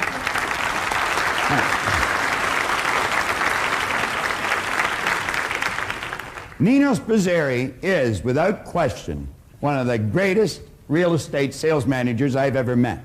And you know, I told Brian something, and I'm going to tell you something. Whenever you go to do something, make certain that the people you surround yourself with are very successful. Carl Menninger one point in time pointed out that environment is more important than heredity. In other words, the people you find yourself surrounded by are more important to your success, your well-being, than what's built right into your genes at birth. And I suggested Brian go and see Nino. I told Leslie, go see Nino, go to work for the man and listen to him and do what he tells you. And he'll draw the best out of you. And that's exactly what he's doing. Now, we're going to build some brain cells with respect to the mind. All right? And as we build these brain cells with respect to the mind, we're going to build a picture of our mind right in here. And then as we get that picture in here, we can start making headway and making some of the adjustments that John talked about in the proper use of the program. The points we just covered were simple, but vitally important. And one of the most important points of all was the fact that you and I must have an image of our mind. Without an image, we have confusion. So that's very, very important. Now, I would like to introduce you to someone who I wrote about in Born Rich, Heinz and Donna Dawes.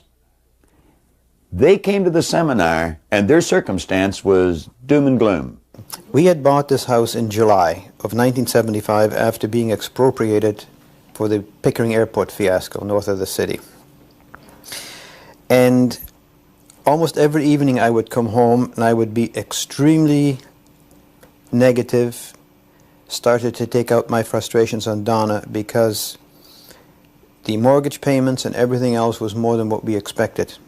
And after you buy a home, you have to buy curtains and things like that. From 7:30, I believe, until 10:30 at night, I would probably say during those 3 hours my life changed totally. Because from an almost decision to having to sell this house to 3 hours later to having a target of having a Cadillac paid for in 3 weeks, that is a tremendous change. An important point here is that Heinz Dawes had been an insurance agent for 15 years. He had great information. He had heard many motivational speakers, but he was still at the financial point where he was going to have to sell his house. Heinz's problem was confusion. He did not have an image of his mind, and that's what made the difference. Unfortunately, a lot of those, if you want to call them motivational speakers, are geared on a very narrow, specific point. And yes, it may give you an immediate shot of adrenaline, but very quickly wears down, because you are not given the understanding of how it works. If I know how something works, as opposed to simply being told blindly as to how to do it, I have a different understanding. So that was the difference? Yes, the very easy, understandable way that Bob explains how the mind works, how you control the mind with your thoughts, and how the results are obtained. I got my Cadillac in 22 days after I made that promise to myself. Now I'd like you to come with me, and just the same as we were able to help Heinz and Donna and millions of others, I want to help you. Watch closely, and we will create an image of your mind that you can work with for the rest of this program, for the rest of your life. We were talking about building brain cells and developing an image and placing it in these cells for our mind. So what we will have then are cells of recognition. When we think of our mind, rather than drawing a blank or drawing on a picture of the brain, we actually have a workable image that we can start to use. Now, before we do that, let me mention something here about a gentleman I heard speak way back in the early 70s. I was fortunate enough to be on a program in Chicago at a Human Resource Congress with a gentleman named Frank Goebel.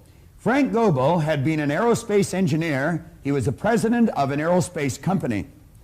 And one day he was working on his budget, and he realized that 65 cents out of every dollar revenue coming into that company was going back out of the company again to employees for either salaries or benefits. And he suddenly realized he knew virtually nothing about people.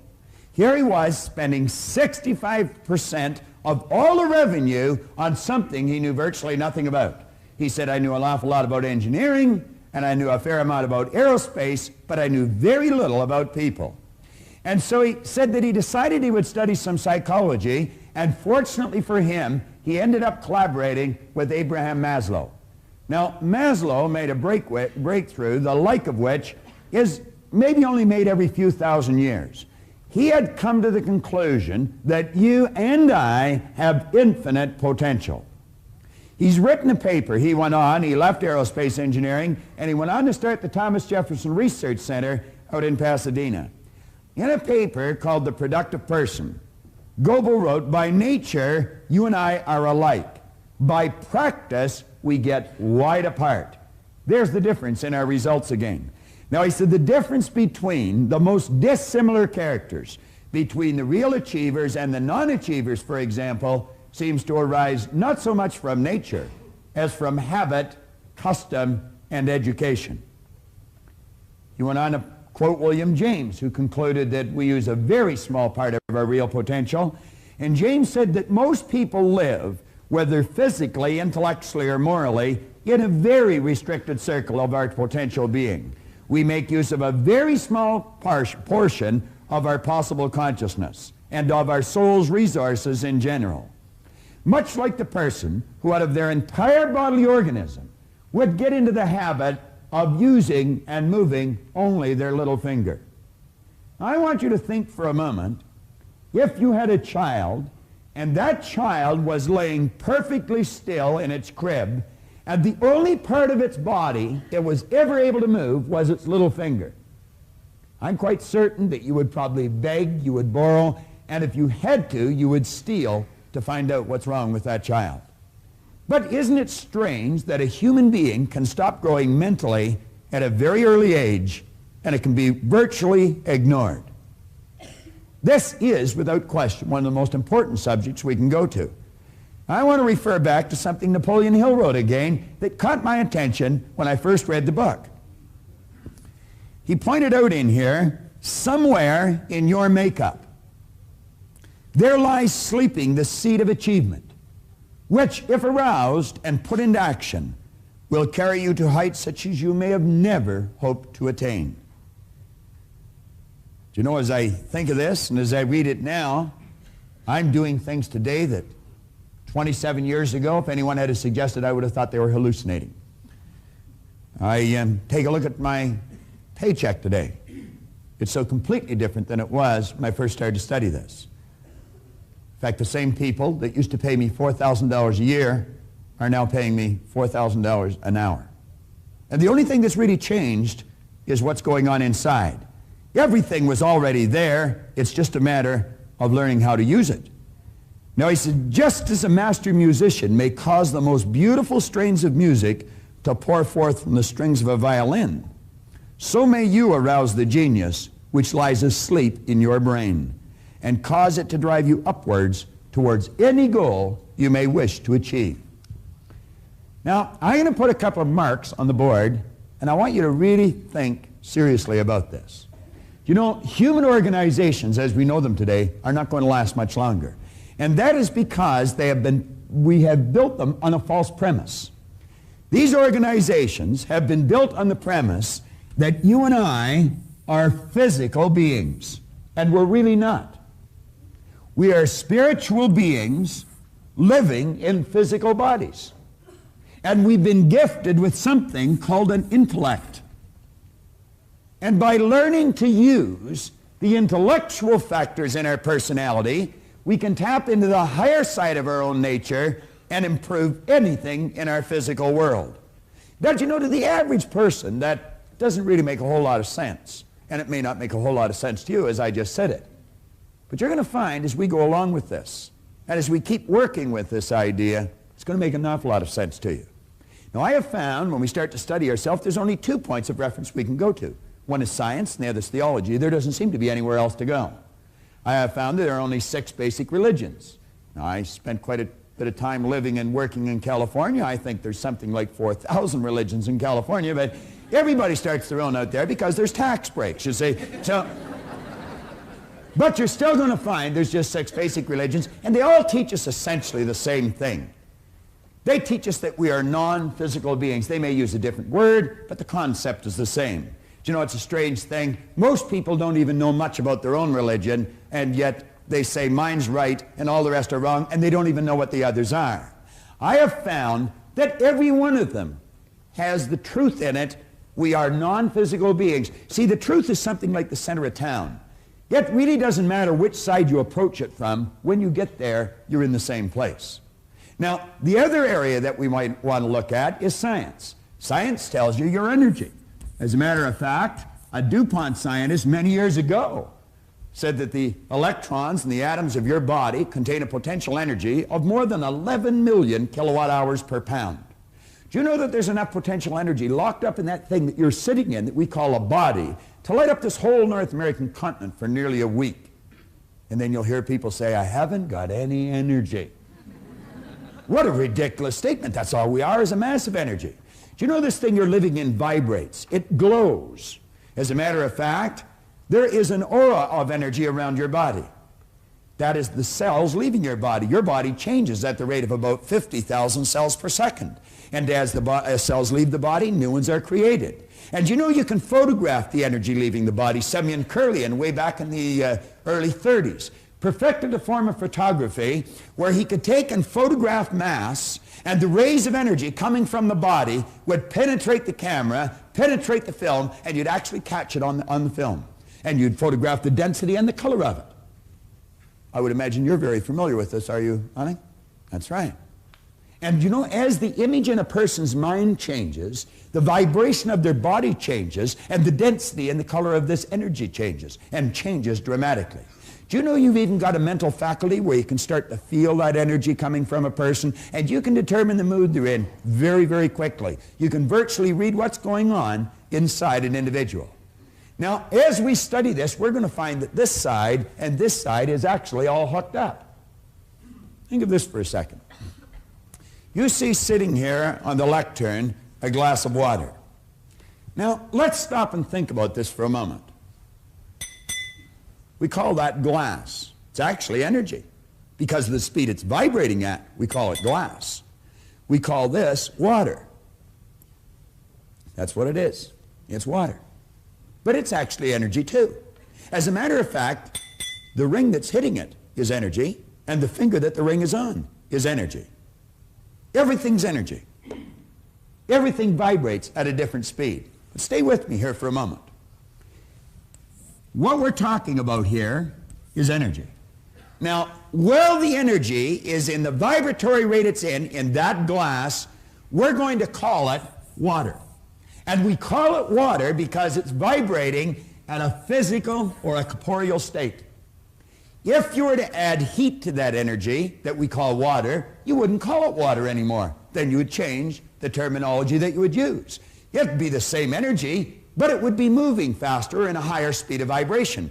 Then we would call it steam or vapor.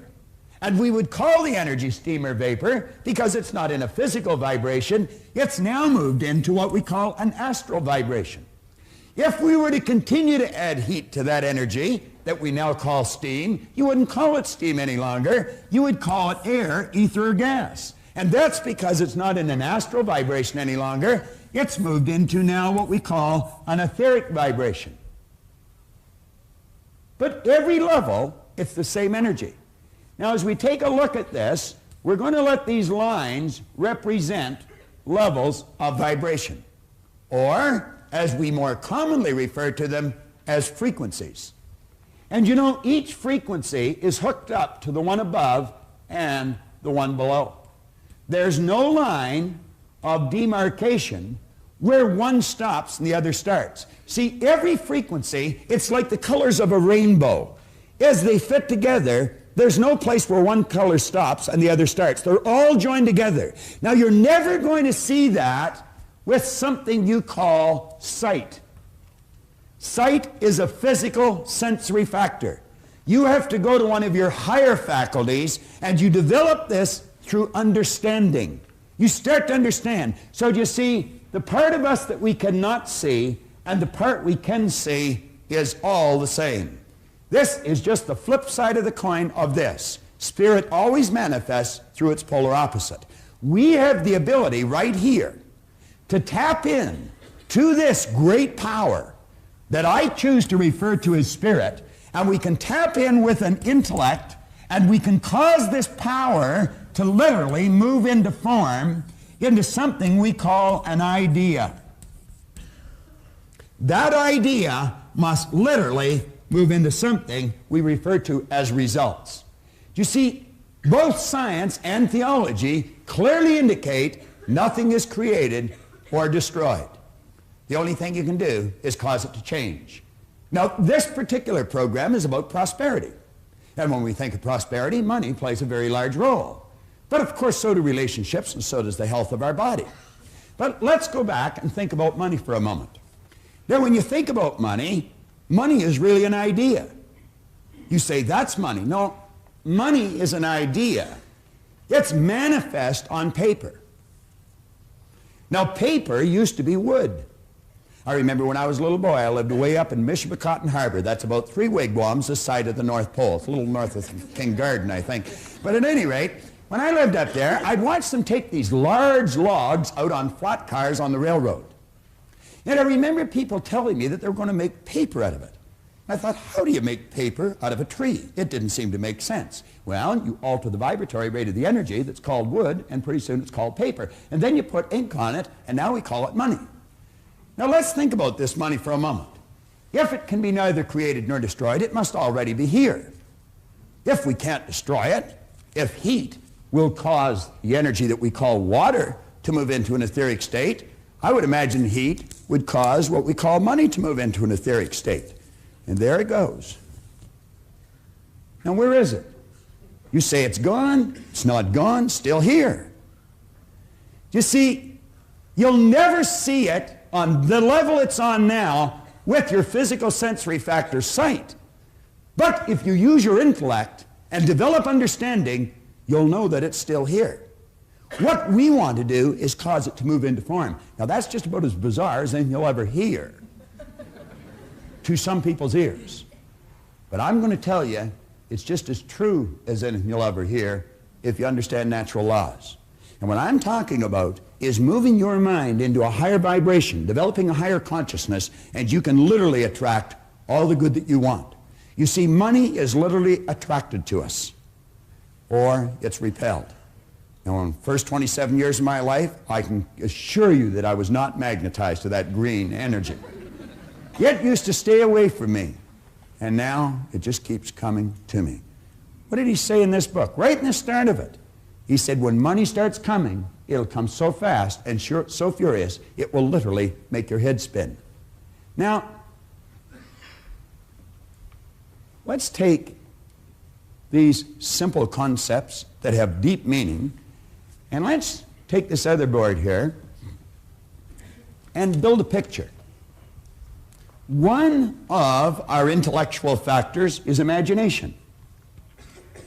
Another one is reason. Now, with reason, we have the ability to think. John's going to be talking about that a little later on. With our imagination, we can tap into this infinite power and we can build beautiful pictures in our mind. Now, since no one has an image of the mind, we have to make one. It's like the little boy in school. He was sitting there doodling away, drawing a picture, and teacher says, "What are you doing, son?" Kid says, "I'm drawing a picture of God." Teacher says, "Nobody's ever seen God." Well, he says, "Wait till I finish the picture," you know.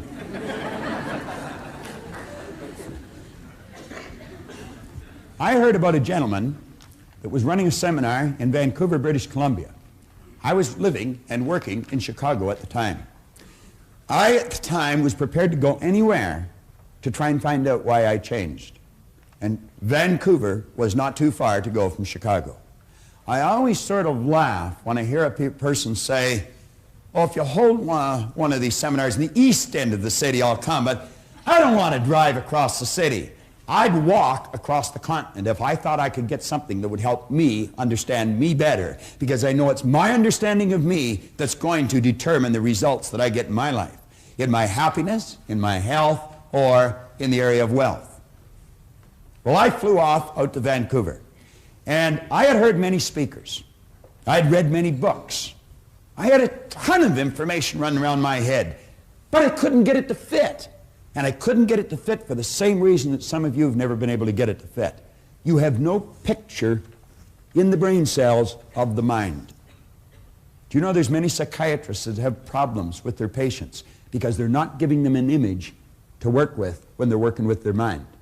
I have taught this idea to psychiatrists. I had a psychiatrist, Marty Cohen, out in Century City, California, tell me that he made more headway with a patient in 4 visits than he had previously made in 4 years. And the simple reason for it is he gave them order. He gave them a picture to start to work with. Well, as soon as this gentleman got up and started to speak, he was a great big gentleman by comparison to me. He and I looked like Laurel and Hardy when we worked together.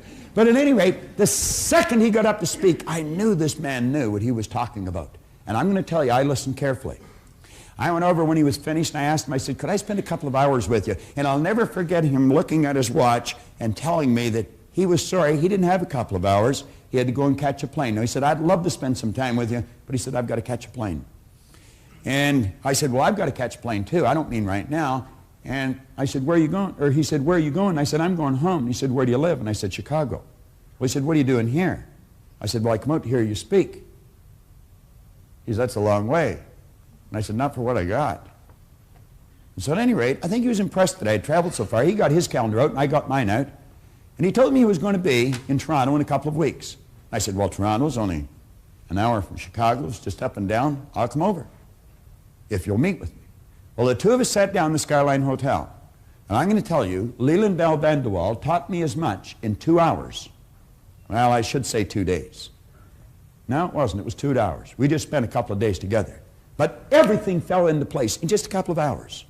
He taught me more in 2 hours than I had learned in 9 years, studying faithfully every day. And he proceeded to tell me, he said, "Listen, Bob," he said, "there's a difference between hearing and listening." He said, "You hear with your ears, you listen with your emotions." Now, he said, as you sit here, he said, your mind could take a trip, but your body would stay right in front of me. Now, he said, you'd hear every word I'm saying, But he said, you may not necessarily be listening.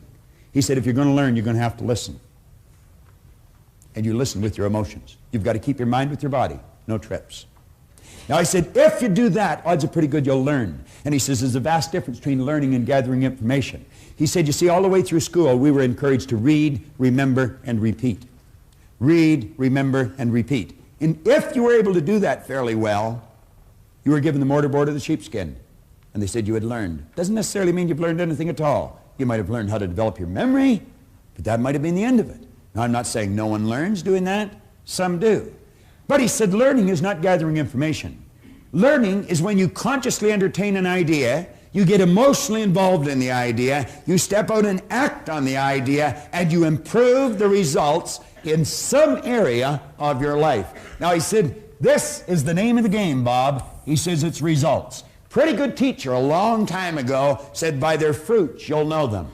In other words, you can always tell a person's level of awareness by the results they're getting. If the results aren't there, they have no one to blame but themselves. For 27 years, I blamed everybody. I blamed my parents. I blamed my brother, my sister. I blamed my employers. I blamed the commanding officers I had in the Navy. It was never me, always them. They weren't doing enough for me. They weren't doing it right. The truth was, I wasn't facing up to the truth about me. I was never studying. I didn't know anything about myself. And as a result, the results indicated it. I was unhappy, sick, and broke.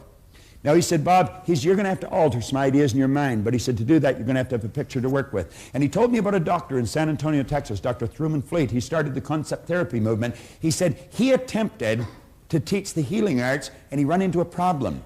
He said the medical profession that he was a part of were treating symptoms or effects. They were not treating causes. And he said, if you're ever going to enjoy health, you must treat the whole person. Now, that's called holistic healing. How many of you are familiar with holistic healing? Quite a few. Well, that's where you heal the whole person. You see, you're a triune being. You live simultaneously on 3 planes of understanding. Every one of us are the same.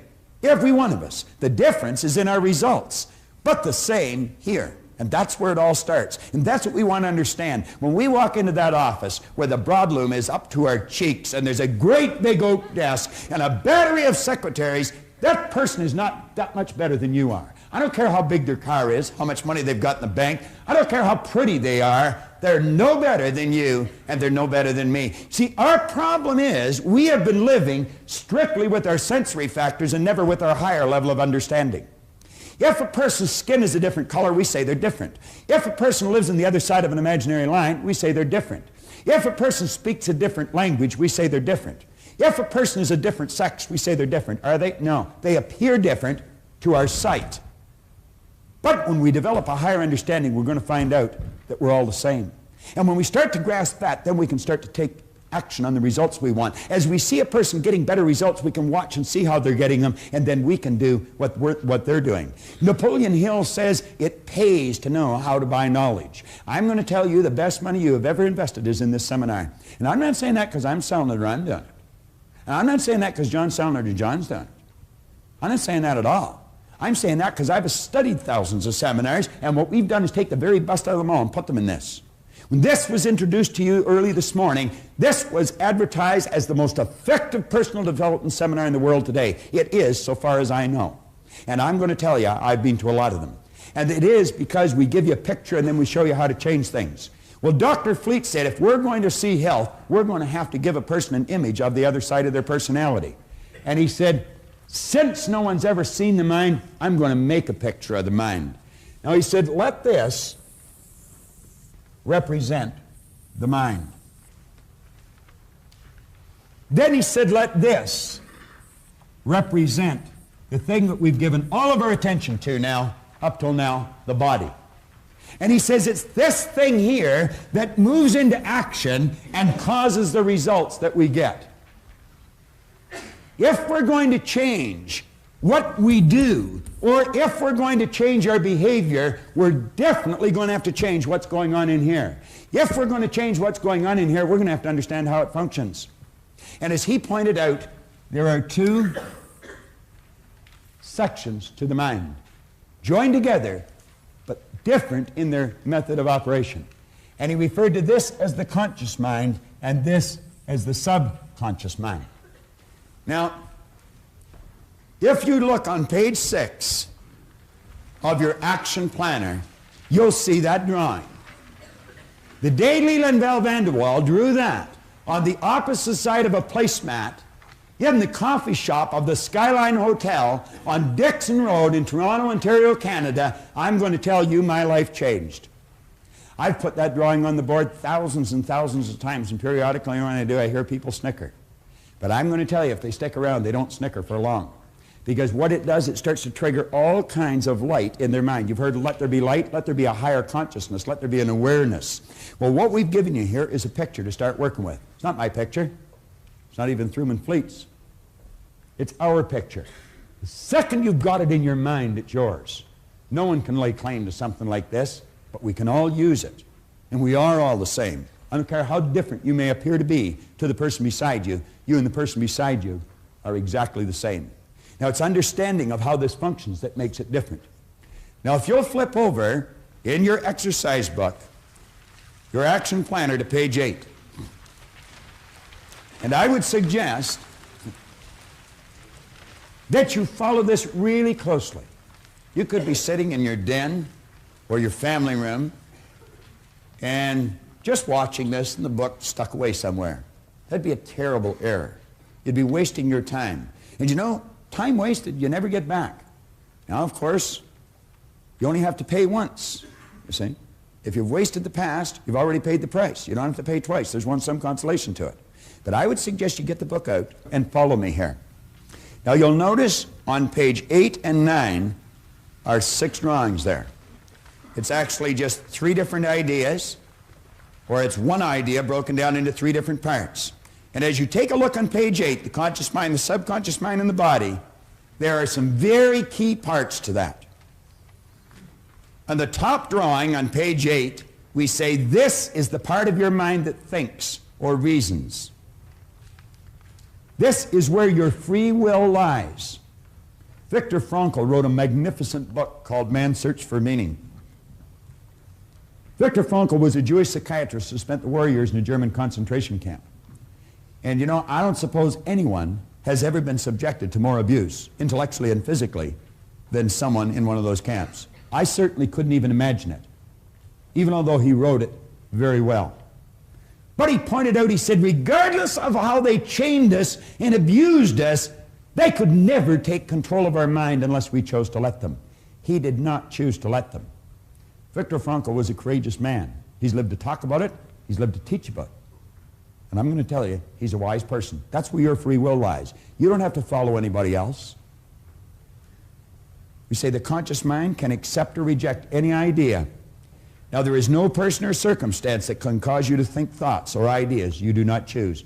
They are the most important lines that you might find in this entire program. Now, what I'm going to do is run over a few ideas, and as I do with each part, on page 9, jot some of them down. Not what I say, but what it means to you. Now, let's understand this right away. What I say, or what John says in this seminar, is not that important. What you see us put on the board is not that important. The different little props that we may use, they're not that important. What's important is what you think as a result of something we may say or you may see on the board. That's what's important. There's something you want, and there might be one idea that we fire out that'll just trigger something in your mind, and away you go. And you can do anything you want.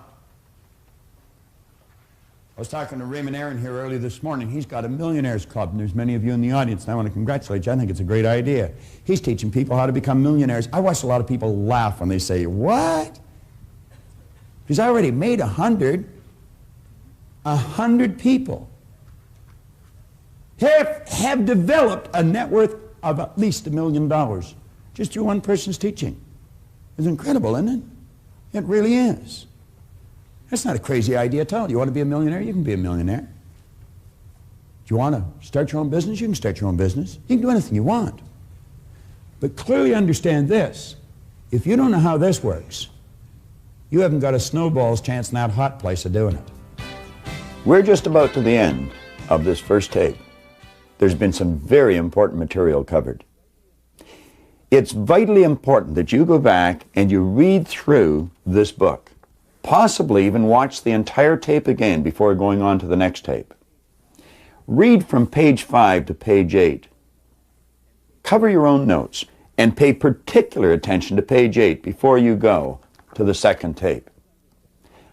Please understand this. This program will be of little value if you have not established a goal, something you really want, that you're emotionally involved in, that you're working towards. Possibly to help you, before we go to the second tape, we'll take you on a little tour down through some tropical island. Holding on to the key, ready to unlock your destiny. Oh, rich, rich, rich.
material we've covered up to this point has been absolutely essential to create the proper mental environment and prepare you for the information that's coming.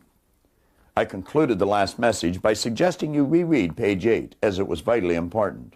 Now we're going to create this image, and as I do, I want to suggest that you take as many notes as you can. It really doesn't matter if you have to replay this next section 50 times.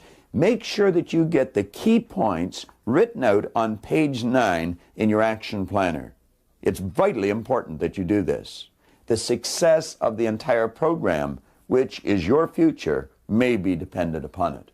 I know you'll do well. Now let's start to think.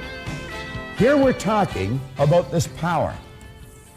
We are not only a physical expression of that power, we're an instrument of that power, because that power literally flows to and through us. Now, as it flows into our consciousness, it just is. Just is. All science and all theology tells you energy is, God is neither created nor destroyed, is the cause and effect of itself, is 100% evenly present in all places at all times, is all-knowing, is all-powerful. You see, the knowledge that got us into the air has always been here. We didn't just make something out of nothing. When the Wright brothers introduced us to this new kingdom, they just tapped into something that was already here. The fax machine that you use today. You can take a slip of paper, feed it into a machine, and thousands of miles away, simultaneously, it's coming out of somebody else's machine. And it's all done just through passing something through the medium of the molecule, the no thing. We've always been able to do that. We've just become aware of how to do it. See, a person that's earning $25,000 a year, they're not earning $25,000 a year because they want 25 a year. They're earning 25 a year because they're not aware of how to earn 50. Any person in this room can become financially independent. There's no trick to it. This afternoon we're going to talk about that a little bit. As this power flows in, it's neither negative or positive. Jan, I'm going to tell you there's nothing on the cover of that book. Am I right or wrong? I'm wrong. Do you want to stand up for a second, Jan? You want to get a nice shot of this lady. She's a pretty student. All right? I'm going to tell you they were never like this when I went to school. All right. Now, Jan, you're looking at the cover of this book. And I'm telling you there's nothing there, but in your mind, your eyes are telling you there is something there. Is that correct? That's correct. Let's let the camera have a shot of this. You see, there is print on the cover of this book. It says, Think and Grow Rich. And that's what Jan is looking at. And when I tell her there's nothing there, she is bound to tell me I'm wrong. Now, Jan, let's look at the other side of the book. I'm going to tell you there's nothing on the book. What do you say now? Now I'm right. You're right. Now I'm right. A minute ago I was wrong, and now I'm right. Thanks very much, Jan. All right. Now, what did we do here? We just turned the book around. Somebody say, well, that's a cute little trick you pulled on Jan, and if that's where we stopped it, that would be right. But John talked about laws earlier this morning. He was talking about the action-reaction being equal and opposite. As you sow, so shall you reap. Energy always returns to its source of origination. Well, you know, there's other laws. That's not the only law. There are 7 laws. Dr. Werner von Braun one time pointed out that the natural laws of this universe are so precise that you and I don't have any difficulty today building a spaceship. We can send a person to the moon, and we can literally time the landing with the precision of a fraction of a second. He also said these laws must have been set by someone. Now, the law that I'm referring to here is not the law of cause and effect or sowing and reaping. It's the law of polarity or the law of opposites. You see, Jan, there's a front to the book and there's a back to the book. There's a right and a left to the book. And what's right to me is left to you. There's a top and a bottom to the book. There's an inside and an outside to the book. And you couldn't have one without the other. If I started to slice the right side off this book, would I have taken the last slice for the right side off? I've also gotten rid of the left. You couldn't possibly have one without the other. Nothing complicated about that. Pretty simple idea, but not understood by many people. We use these 2 symbols to illustrate the law of opposites. And you know, as this power flows into us, we can make out of it anything we choose. You can sit there, this is the intellectual mind, activate your higher faculties. I'm not talking here about your sensory factors, I'm talking about your higher faculties. You can exercise them, and you can literally create the start of anything because you are creative. You are a creative being. Do you know it's these faculties that separate you from your pets? Archibald MacLeish had a character stand up in one of his plays. It's called The Secret of Freedom. He had this character stand up. It was a Pulitzer Prize-winning play, too. He had a character stand up and say, the only thing about a man that is a man is his mind. Everything else you can find in a pig or a horse. He was right. You've got marvelous faculties. Do you know that this auditorium was nothing but an image in the mind of one individual at one time? Do you know that the clothes you're wearing, the camera that I'm staring at was nothing but an idea in the mind of one individual at one time? Now I want you to imagine 100 years ago, someone saying to you, I've got an idea. I've got a picture here of building something, I'm going to call it a camera, and I'll shoot a picture of someone in Seoul, Korea, and simultaneously they're going to see it in Nacogdoches, Texas, in their family room on something we'll call a television. I'll take that picture and I'll send it zigging off through time and space. I'll bounce it off something I'm going to call a satellite, and it'll bounce right into a receiving set on a television set in your family room. Now you know that the boys in the white coats would have been coming for that guy. But the truth is we did it. We did it. Yet in 1 week this year, 1 week in the past year, I conducted a seminar in Toronto, Canada, in Los Angeles, California, in Auckland, New Zealand, in Honolulu, Hawaii, in 1 week. I could have been flying over Tahiti, which I was, at 35,000 feet, going 600 miles an hour, press a button and my seat goes back, pull the thing out from underneath, and I could virtually turn it into a bed, hit another button and somebody come to my aid and they'd give me something hot or cold to drink. They'd give me something to eat. They'd give me a pair of earphones, plug into the seat, and I could listen to my choice of music. Or I might be able to watch a first-run movie. They'd wheel a little cart down beside my seat and they'd give me a hot meal. I could wander up to the wall of the ship or the bulkhead of the plane, take a little plastic card, plastic was something that didn't even exist when I was a child, stick it in this machine, take a telephone back to my seat, and phone my office in Willowdale, Ontario, Canada, while I'm at 35,000 feet, traveling 600 miles an hour over Tahiti, just about the opposite side of the globe. And I would have been able to take, if I wanted to, a laptop computer out of my briefcase, set it on my knee, snap a modem on it, with the telephone, communicate to my office in Willowdale. Or take a portafax again, snap that onto the phone, send a paper to my office in Willowdale. Where did all these things come from? Where do you think you got the digital watch that you have? There is only one source of supply. Every great teacher all down through history for the last 6,000 years in recorded history has told us that if we had our ear to the ground, we'd get the message. This is where everything starts. We build the picture in our mind. Do you know what our problem is? When we build that kind of a picture, we instantly say we can't do it if it's far beyond the results that we're getting. You wouldn't be able to get the picture if you couldn't do it. You can do anything you want. Anything you want. Now, hooked up to your conscious mind, like little antennae, you have sensory factors. You can hear, see, smell, taste, and touch. And you know that's where most people get all their information, through their sensory factors? They watch a TV, read a newspaper, listen to the radio, overhear conversations, and you know what most people are doing? They're talking about why something can't be done. And we're listening to it. Do you know, for 26 years, that's the only way I got my direction. I just did whatever the other guys were doing. I remember when I was 17, they said, we're joining the Navy. Are you coming? Sure. I got 5 years. They didn't even like it. I'd never even seen a boat, let alone a ship. Why did I do it? Well, the other guys were doing it. Just wherever they go, you know, like sort of in lockstep type fashion, we go through our life. The average person tiptoes through life hoping they make it safely to death. What a dumb game. That's not a practice run. We get one shot at it. You don't have a contract to live forever, you know. If you're going to let what you do be based upon what you hear, you better make certain the people that are giving you the advice are getting phenomenal results, or you're going to go where they're going.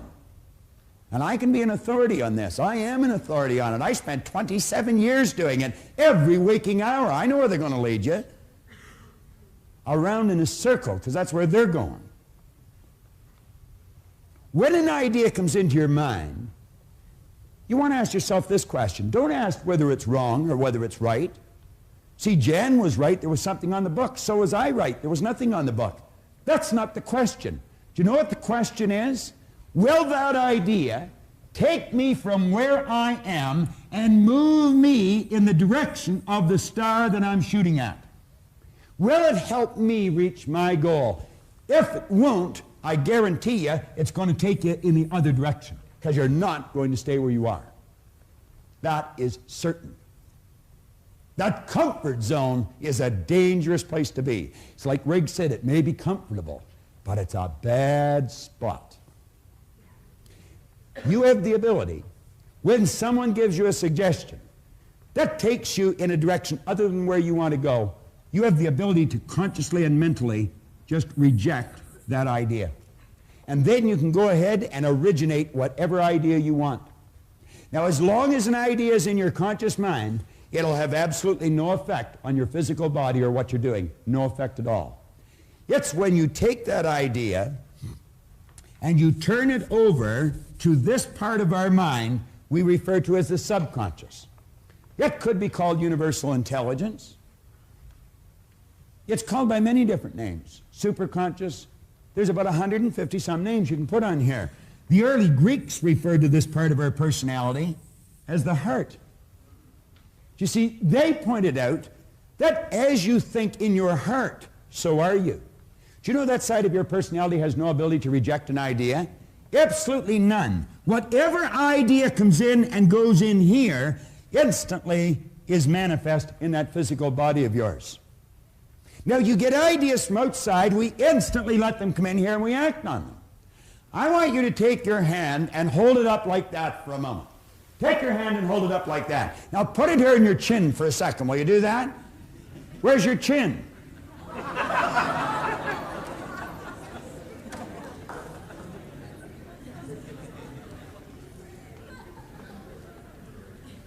Why did you put your hand here? Do you know why you put your hand there? Because I put my hand there. You said, well, that's what you said to do. I'm going to suggest you weren't thinking. I'm going to suggest you just let that idea go right into your subconscious and you automatically acted on the idea. If I said, follow me, I'll show you how to win, are you just going to follow me? Where are you going to ask yourself? Does that person know what he's talking about?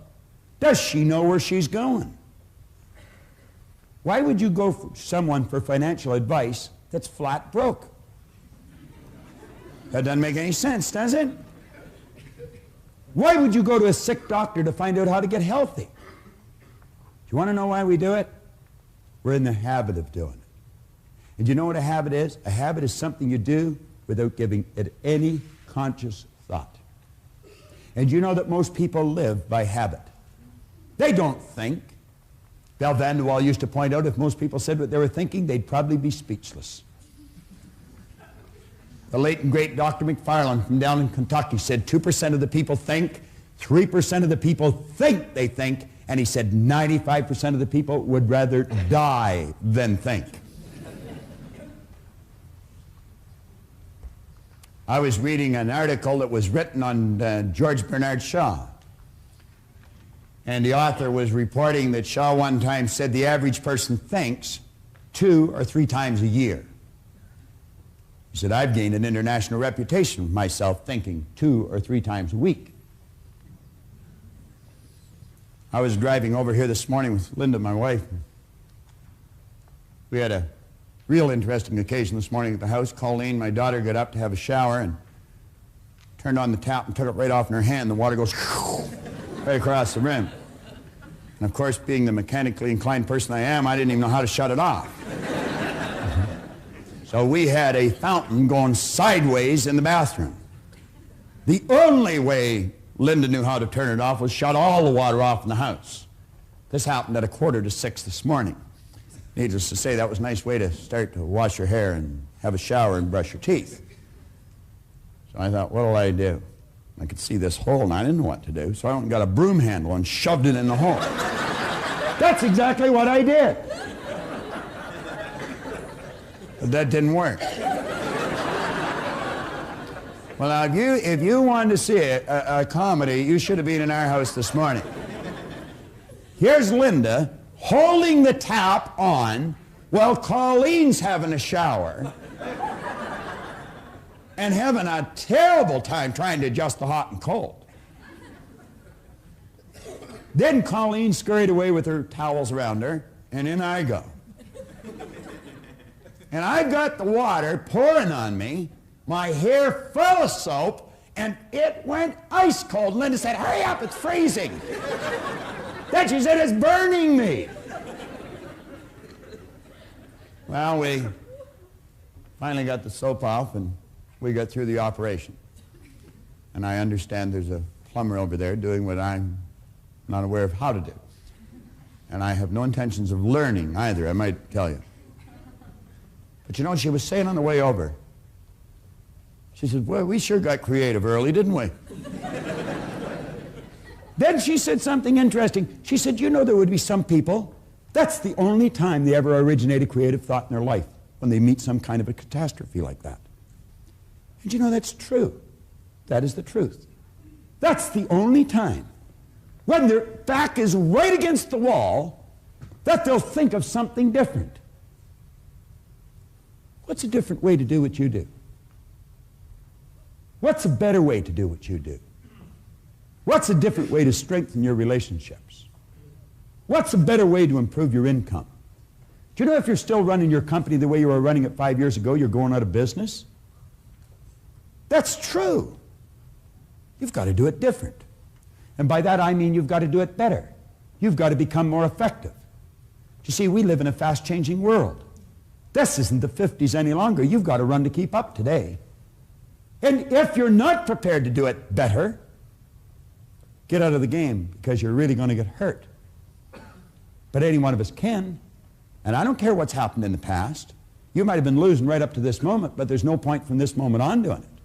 You see, I blew it until I was 26, but as Ray said to me, you've already paid for that. You don't have to pay twice. Start to think. And he says, if you choose an idea and you place it in here, instantly and automatically, you move this thing called a body, which is nothing but a mass of energy, into a new vibration. That causes it to act different. You see, the action is caused by the vibration. If you're entertaining a negative idea, and this is the emotional mind, by the way, and you let yourself get emotionally involved in the negative idea, you instantly move your body into a negative vibration. There can be no intelligent action come from a negative vibration, ever. If energy is in a negative vibration, it must move into negative form. Science will tell you one of the first laws of energy is that energy is forever moving into form. And you know what religion calls this? They call it prayer. Prayer is the movement that takes place between spirit and form, with and through an individual. Do you know most people are praying for what they don't want? They're talking about what they do want. They treat God as some cosmic bell captain that's just going to run because they spoke. But it's not the way they think. They wish positive and think negative. If you're in a negative vibration, as John will show you tomorrow, the only thing you can attract to you is something negative. How do you change? Well, one good way is consciously pick the people you associate with. Pick with people who are winning. Go mix with them. do what they do. You're going to find that some of your family, some of your relatives, some of your friends, people that you love, are in a negative vibration. That doesn't mean you divorce yourself from them. Just don't go as often and don't stay as long. Makes good sense. I had a good friend of mine a number of years ago, Harold Brennan. He's still a good friend of mine. Harold one time said, if you don't want to catch fleas, you don't sleep with the dog. Not bad advice. Now, let's just change gears here a bit. You come up to a person and you say, "Hi, how are you today?" You never hear a person say, "Oh, I am consciously aware that I'm in a negative vibration." I've never heard anybody say that. You know what you will hear people say? "I don't feel that good." What do they mean? Well, we invented words to describe situations. Feeling is a word we invented to describe our conscious awareness of the vibration we're in. When a person says, "I don't feel very good," what they're saying is, "I'm consciously aware that I'm in a negative vibration." Now, because of their ignorance, and I mean that, unfortunately we use the word ignorant more often than not. We should be using the word rude. Not everyone's rude, but everyone's ignorant. We just don't know some things. But because of their ignorance, they don't know that they're causing themselves to feel bad. So they'll say, "She really makes me mad. He really upset me. Oh, I'm glad you weren't there. It just made me sick." It can't make you sick. He can't make you angry. She can't upset you. You've got to do it to yourself. Boy, that's a heavy load, isn't it? I am responsible for how I feel, and you haven't got anything to do with it. You'd say, "Hell, I don't want to play that game." Fine, lose. You see, it's like Wayne Dyer said, if you think other people are the cause of your problem, you're going to have to send the rest of the world to the psychiatrist for you to get better. Now, you know how successful you're going to be trying to pull a deal like that off. Let's become aware when we're not feeling good, when we're not doing the things that give us the results we want, we are emotionally involved with a destructive concept that we put in here ourselves. Let's consciously and deliberately build a positive idea, get emotionally involved with the positive idea, and simultaneously we move into a positive vibration. Everything changes. That takes some mental strength. How do you develop? I'll tell you exactly how to develop it.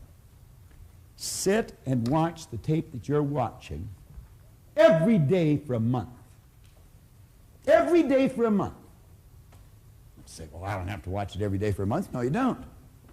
You only have to until you want to, and then you don't have to any longer. It's that simple. But I'll tell you this, you hear it over and over and over and over and over and over and over again, and one day, bang, something's going to happen inside, and you're going to realize when you say that she upset me, that she didn't do it at all. You did it. And you know what you're going to do that day? Change it. And you'll never again go through life thinking other people upset you. And if periodically you let somebody else stick a negative idea in your subconscious mind, you can instantly correct your direction, because at least you know where the problem lies. Is that basic? Yeah, I think it is. I think it is. Now follow me closely here.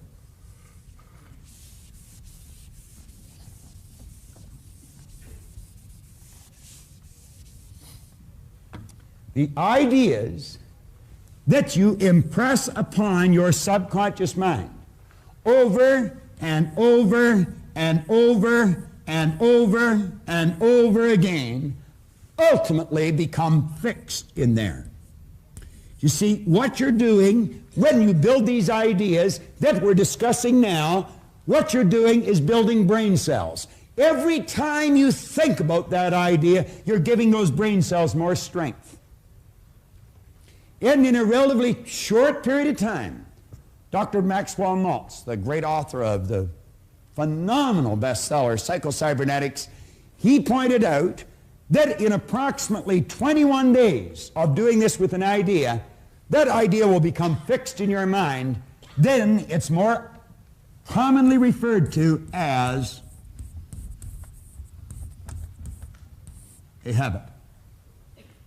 A habit is an idea that's fixed in our subconscious mind, requires absolutely no conscious thought any longer to cause us to act on it. Do you know you drive your car through ideas that are fixed in your mind? When you first started to drive, you were all hands and legs. Every bit of conscious attention was on what you're doing. Same as when you first learned to get dressed. You ever watch a little child trying to learn how to tie its shoe? Totally awkward.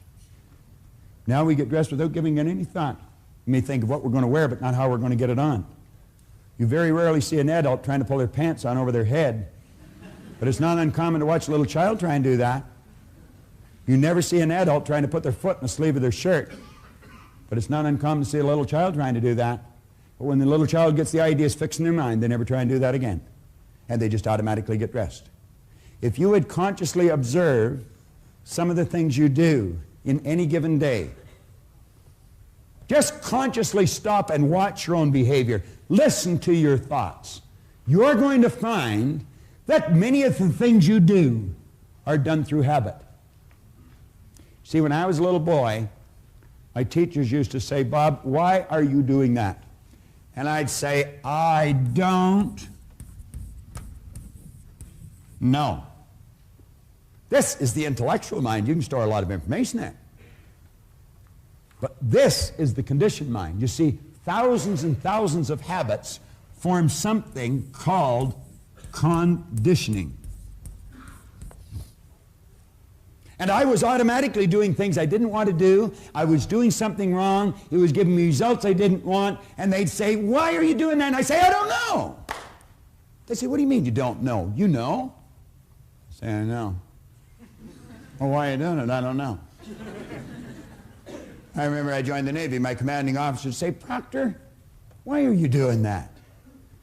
I'd say, "I don't know, sir." "What do you mean you don't know?" "You know." "I know." "Why are you doing it?" "I don't know." Then I got out of the Navy and I went to work, and the boss would say, "Bob, why are you doing that?" I'd say, "I don't know." He'd say, "What do you know? What do you mean? You know how to do better." "I know." "Why don't you do it?" "I don't know."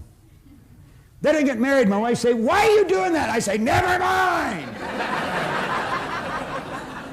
It's amazing how bold you get at times. I got to hate the word why. I didn't know why I was doing things that I didn't want to do, giving me results I didn't want to get. I didn't know how my mind operated. I didn't know I had all those ideas fixed in there. And I'll tell you something else I didn't know. I didn't know how to change it. I did not know how to change it. Why did I have a poor attitude? Because I had so many negative ideas fixed in here. And you see, it's what's in here that controls the vibration. And conscious awareness of the vibration is called feeling. And I never felt very good. Sometimes I felt lower than others. You'll see people that are totally depressed. You know what depression is? Depression is anger turned inwards. They get angry at someone else and they suppress it.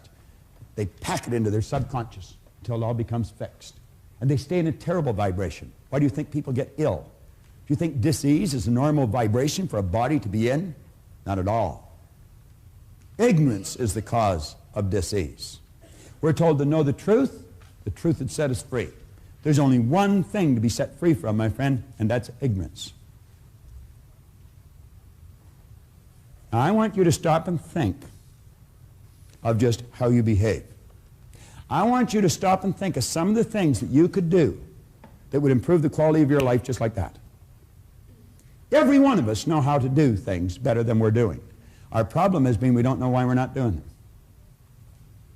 See, you know that when you leave home, if you go over and say, "You know, honey, I really love you," and give them a little hug and kiss, you feel better when you leave. You also know when you go out and slam the door that you feel bad for a long time after, and so do the people that you slammed the door on. We know, but sometimes we still slam the door. Do you know if that's the only thing you changed? If that was the only habit you changed, the quality of that relationship would improve. I have watched salespeople multiply their effectiveness just by forming a habit of being like this at 9 a.m. in the morning. This is called personal contact, and it's the key to success.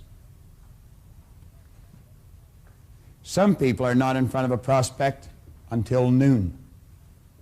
You'll never get up at the crack of noon and win. At least if you can, I'd like you to tell me about it. The rest of this program is built around that basic concept and this basic concept here. But understand this, you've got the mental faculties, you've certainly got the power. The power's always with you. It's always flowing to and through you. It's just a matter of learning how to direct it. And in learning how to direct it, happiness, health, and prosperity will manifest in your life, and they should, because that's your birthright. And there isn't one person in this room, one person in your life that is even that much better than you. We're all the same. The difference is in our results.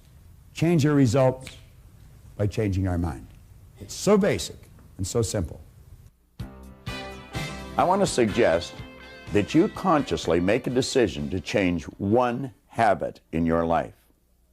I'd like to introduce you to someone that I love dearly, my aunt, Marg Moyer. She was in the habit of letting other people think for her. What everybody else wanted to do, I would do. You know, you wouldn't start an argument or you know, hurt anybody's feelings. And you waited on people continually. Marg changed one habit, and she literally changed her life. I'll tell you one thing, she's a force to be reckoned with today. A nicer person, too. Well, if you were to tell me something and I didn't agree with you, I could tell you, no, I don't agree with that. No, I don't wait on anybody. I think anybody that comes to this home will know that, because once you're here once, after that you get your own coffee. You know, we started our own business, and we really worked. And we worked extremely hard, and the whole family worked, and now everybody reaps the benefits. I would never have had the inner security to start a business. Now you decide, what habit are you going to change? What have you been doing automatically, without any conscious thought? Pick one and make up your mind, like Marg, you're going to change. Marg not only brought a lot more of herself to the surface to enjoy, her whole family enjoy her more. You pick one habit and make a similar change in your life. Now John Kanary is going to introduce you to your greatest power. Now I'm going to ask you to take a look at a picture. I'm going to bring a picture up close to you. First of all, I'm going to hold it up. Some of you have seen this before, but I'm going to ask you, some of you, to tell me, what is it you really see? Now, if I were to go over here to Paul and say, Paul, what is it you actually see when I ask you to take a look at this picture? What do you see, Paul? A skull. You see a skull. Andy, tell me, what were you able to see?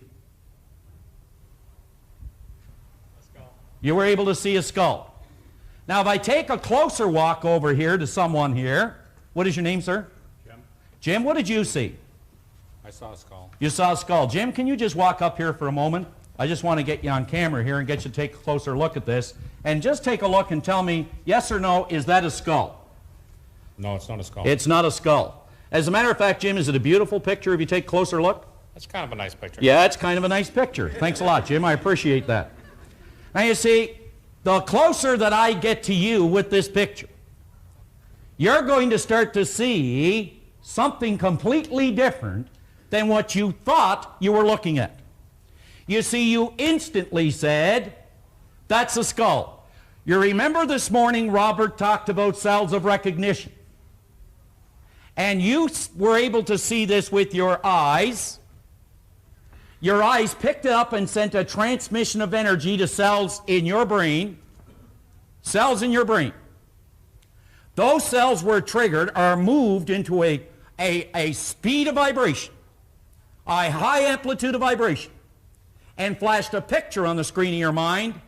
The picture you were able to describe is a skull. But you know something? That's not true.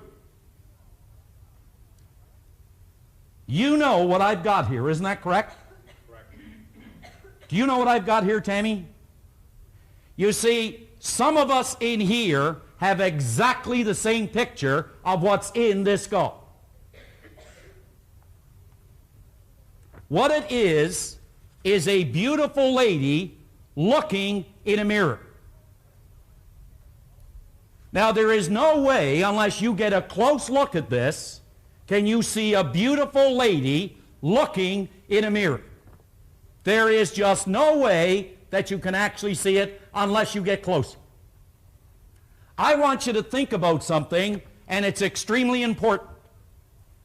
Do you know that some of us, since we were infants, have been doing certain things in a certain way because of a belief system we've fallen in love with, and we protect that belief system even in favor of the truth. Even in favor of the truth. There are people who will die for tradition even if it means learning the truth. On the very first page of this particular lesson, page 11, at the very top, it's referred to as your greatest power. Your greatest power. And I want you to follow through this particular lesson with me as I begin to work with it on the board a little bit. But at the very top, when you were an infant, and in the early years of your life, the ability to control what energy or ideas were entering your subconscious mind had not yet been developed. In other words, the age of reason, before the age of reason. Before we ate of what is called that tree of knowledge. I'm talking about, you could say, our little life. Long before we were able to say yay or nay. Now there's a question I want you to ask yourself as I get into this. And the question goes like this. Who and or what is in control of my life? Who and or what is in control of my life? Now, George Bernard Shaw one time put it this way. He said, it seems that people are forever blaming their circumstance for who and what they are. He said, don't believe in circumstance. The people who get on in this world, who come up with the results, are the people who look for the circumstance they want, and if they can't find them, then they go back and they make them. Then they go back and they make them. So let's just maybe take a look at how we learn some of the things we've learned. First of all, let's understand that we are all a confluence of a genetic structure. You could say that our genetic structure makes up a lot of what we believe and a lot of what we are, but not near as important as our environment. I one time heard Earl Nightingale make a statement that went like this. He said, all kinds of studies have been made regarding motivation. What is it, he said, that motivates us to do the things we do, to achieve the things we achieve? And he said, while there's no pat answer to so large and complicated a question, he said, we believe that the overriding force that motivates people is due to choice of environment. Now, he said, some people make this choice consciously, but a great majority of people make this choice unconsciously as a result of environmental condition. Now, let's just go back into our little life for a moment. A very simple little exercise, but yet you see, even though we know it, it doesn't mean we are actually implementing the understanding of it. And you could say there is our outside world that has the predominant influence in the life of a child and what that child becomes. Now think about it. Here is a child who was born in absolute perfection. Maybe not physically speaking, but from a spiritual point of view, this child was born absolutely perfect. And in the beginning, they have the ability to think, they have the ability to reason, they have all the intellectual factors somewhere resonant within their mind, but they're not yet developed. Consequently, their mind is wide open for any idea that is going to come down the tube. Let me give you a good example of that. If I were to just come over here and I were to speak to you, Nick, Mr. Kavuk. Mr. Kavuk, if I were to ask you what religion you are, if you had to name one, what would it be? Christian. Now let's keep in mind that there are what? There are 47 types of Christianity in California alone. Now, what are your children, Onek? They're Christian. Now, were they born Christians, Onek? They were born Christians. Now, here's the point. Here's a brand new baby, and we'll just call this baby Billy or Julie. And one of the things that the baby is going to learn is about that symbol. Is that right? Yes, no? The baby is going to learn something about that symbol, just as Onek was just telling me. That's an idea that the baby is going to learn. But let's understand how the baby learns to begin with. How many people have a young baby? How many? All right. What's the baby's name? Rebecca. What is it? Rebecca. How old is the baby? 11 months. Now, Rebecca is being spoon-fed by now. Is that correct, Dad? Yes. Yeah, Rebecca is being spoon-fed. Now, here's what happened. Now, when you first got Rebecca, did you say, your name is Rebecca and don't you ever forget it? Is that what happened the first day you brought her home? Okay? Now, isn't it true that if you notice Rebecca, that at a certain point in her life there, I don't know how many weeks it was, but there's a hand. She's looking at this hand she's holding up. And she's wondering, what is this? They start to examine this hand. They're wondering, what is that? It takes them a while to find out that it belongs to them because they take it and they bite it, and then they know it belongs to them. And they take the same thing with their foot, and they're wondering, where did this come from? Well, Bob mentioned this morning, I am not a physical instrument. I am and I have, and I live in. All right. Well, you see, Rebecca is a spiritual creature. And Rebecca, for the most part, is going to learn about Rebecca from the people by whom she is surrounded in her outside world. That's how Rebecca is going to learn. But do you know there's a certain point in Rebecca's life, and it could be now, could be later, but there's a day that Rebecca is going to go through some introspection, and this is what Rebecca is going to say silently in her heart of hearts. There's a little thing written by Adele Davis, and it goes like this. Who is this person called I? How many times maybe have you been blue? How many times have you been blue and maybe looked at a friend and said, hey gosh, I wish I were you? Or how many times have you attempted to change, say, your whole life's pattern and to rearrange? Rebecca doesn't know. She doesn't know why she feels the way she feels. Well, you see, this is the way that Rebecca started to learn. If we were to just take and say Rebecca is going to learn to eat off the spoon, this is what will happen. Mom will take a spoon. Rebecca's mind is wide open. She's crying for the food. And Mom will take the spoon. She'll start to go like this. Come on, honey. Open your mouth now. Open it wide. Open up, Rebecca. But Rebecca doesn't open up. That's why she has food all over her. She's got it all over the clothes. But Mom continues to go, open wide, honey. And eventually little Rebecca starts to do what? She starts to emulate who? Mom. And she starts to open her mouth, in goes the spoon. She identifies now. There's been an idea or there's been an image fixed in little Rebecca's mind. Do you know this is going to continue as Rebecca begins to grow up? I'm going to say things to her like, you're just like your father. You make me so angry. And all these ideas now are being impregnated or are being impressed in this little girl's mind to the point where they make up the concept, the belief system, or the idea, or what Rebecca comes to believe is true about her world that she lives in. What happens when Rebecca starts to eat of this tree of knowledge where she develops the ability to reason, the ability to choose. Do you know, now that Rebecca can think, let's not make the mistake of believing that because she can think, that she is actually thinking.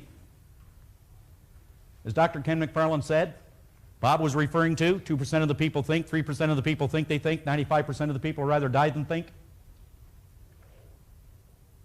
Rebecca is not necessarily thinking. Let me give you a good example. What is it that's causing Rebecca to do the things that she's doing? We know it's got to be the conditioned mind. Good, bad, or indifferent, it is the ideas that have been impregnated in her subconscious or her conditioned mind. Let me give you a good example. One day Rebecca is going out and she's doing a little bit of shopping with Mom. And they get in this car and they start down the street. And Rebecca leans into the front seat. Now remember, she now has the ability to reason. But it doesn't mean she is. She is a product, to a large extent, of her environment. And she leans in the front seat and she says, Mommy, where are all those dumb bastards today? Well, Mom's got all the wisdom. Mom is thinking, you see, she grabs the steering wheel, thinks about it, says, oh, honey, you just relax. Because they only come out when your father is driving.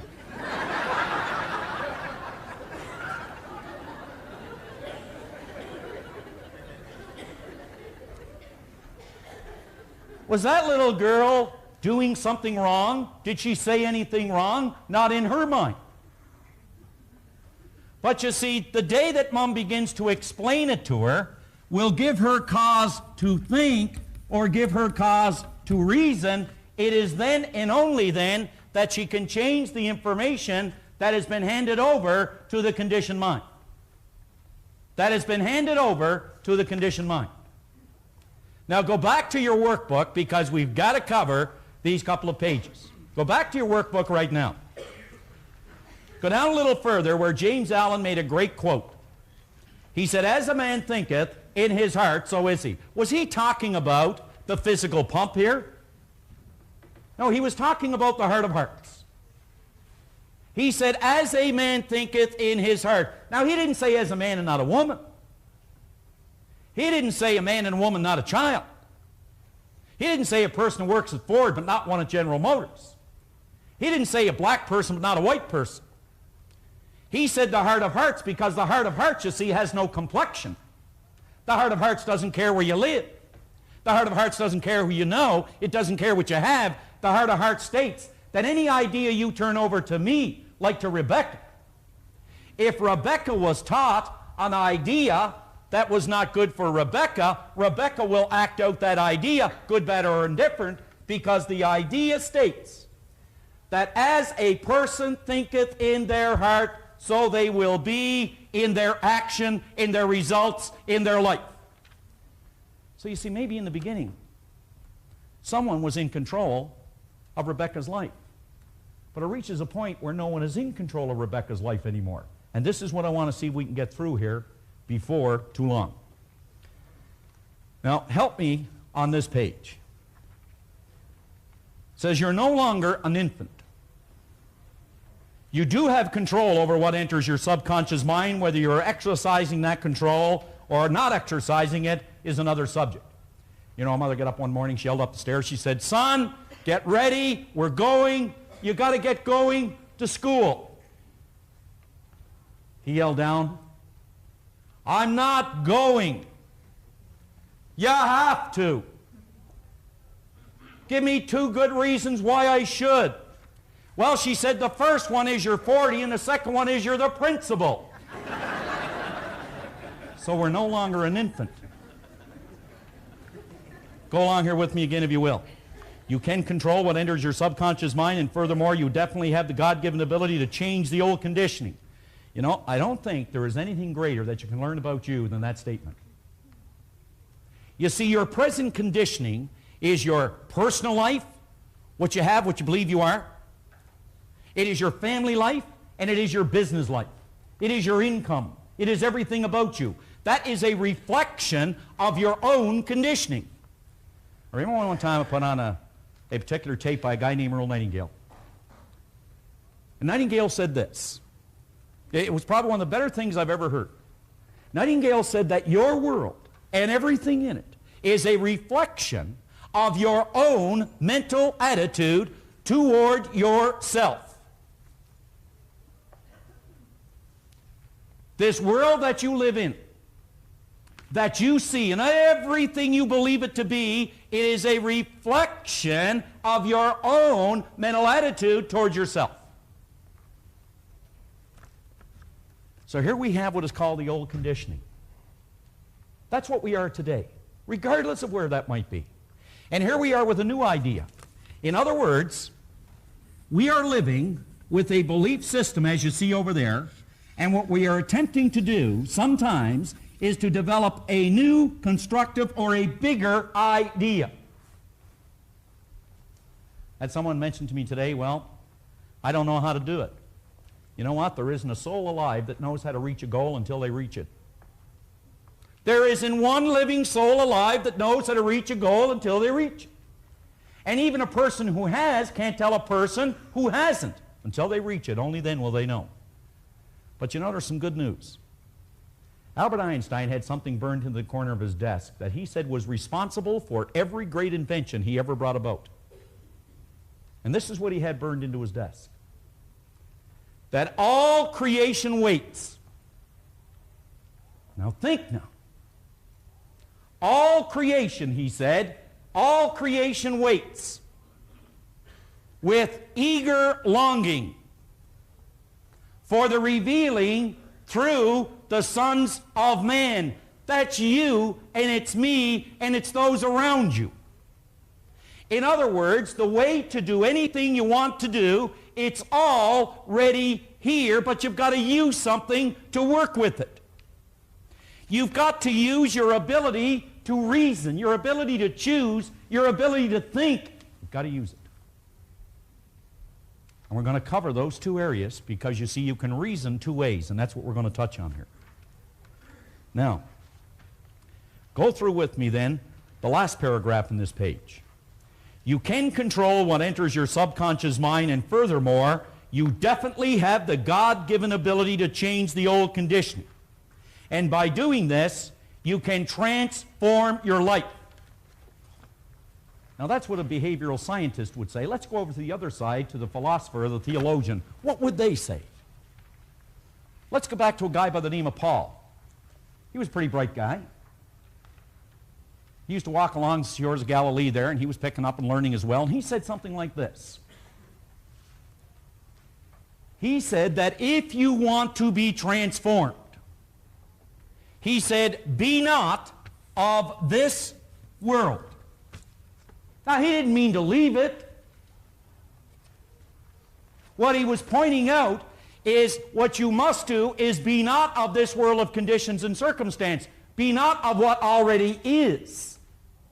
But he said, be transformed by the renewing of your mind, the renewing of your conditioning, the renewing of an idea. In other words, replace one idea with a new idea. All right. Would you turn the page, please? Just turn the page over to page 12. What is the purpose of the intellectual factors you see at the top of this page?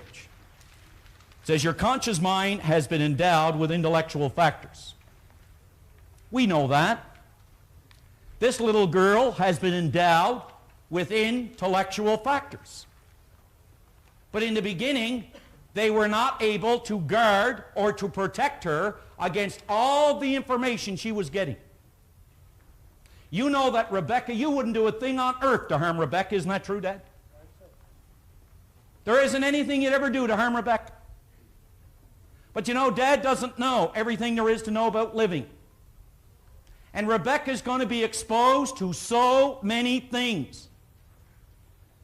Let me give you an example of how Rebecca starts to use what are called her intellectual factors just quickly. Now you could bounce over here, and this is Rebecca now at the age of reason. And Rebecca goes to school. And as she's in there with all the other kids in school, the teacher takes and she puts something on the board for all the kids. And this is what it is. C-A-T. Rebecca does not know what that means. She may have a cat at home, but she doesn't know what it is in a word form. The teacher knows they have sensory factors. Rebecca can see that. She can see cat sends a transmission of energy to cells in her brain. They increase in amplitude of vibration, but there is no picture other than a blank one. So the teacher has to build some cells of recognition. She's going to start to use now her intellectual factors, and this is how she'll do it. She'll say, now class, that's C-A-T. I want you all to repeat after me. She'll say, that's ca-at. Now I want everybody to say that in the room here. Come on. Ca-at. Okay? Now I want you to say ca-at, and I want you to say it a little bit faster. Come on. Ca-at, cat, cat, cat, cat, cat. And a picture jumps into little Rebecca's mind, a beautiful little Fluffy at home. Now she has a word and she has a picture to identify with it.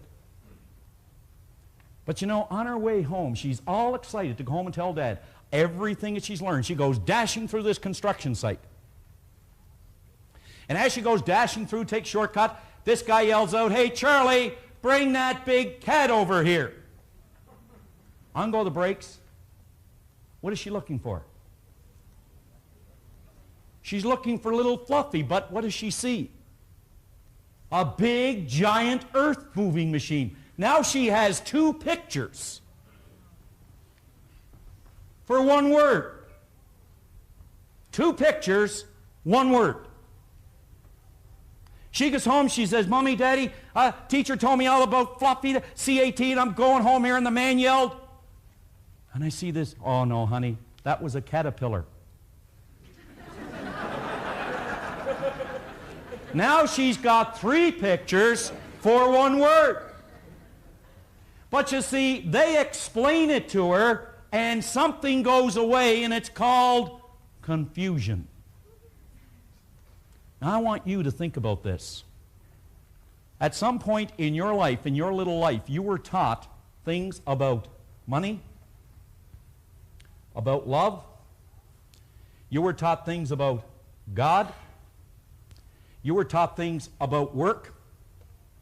You were given things about people. Things about people. You were given things and taught things about you. Never measure up. Never amount to anything. You're just like your mother or your father. You're just like your uncle. You can't trust anybody. All red-headed people have bad tempers. Now, if you ever met Bob, you know that's not true.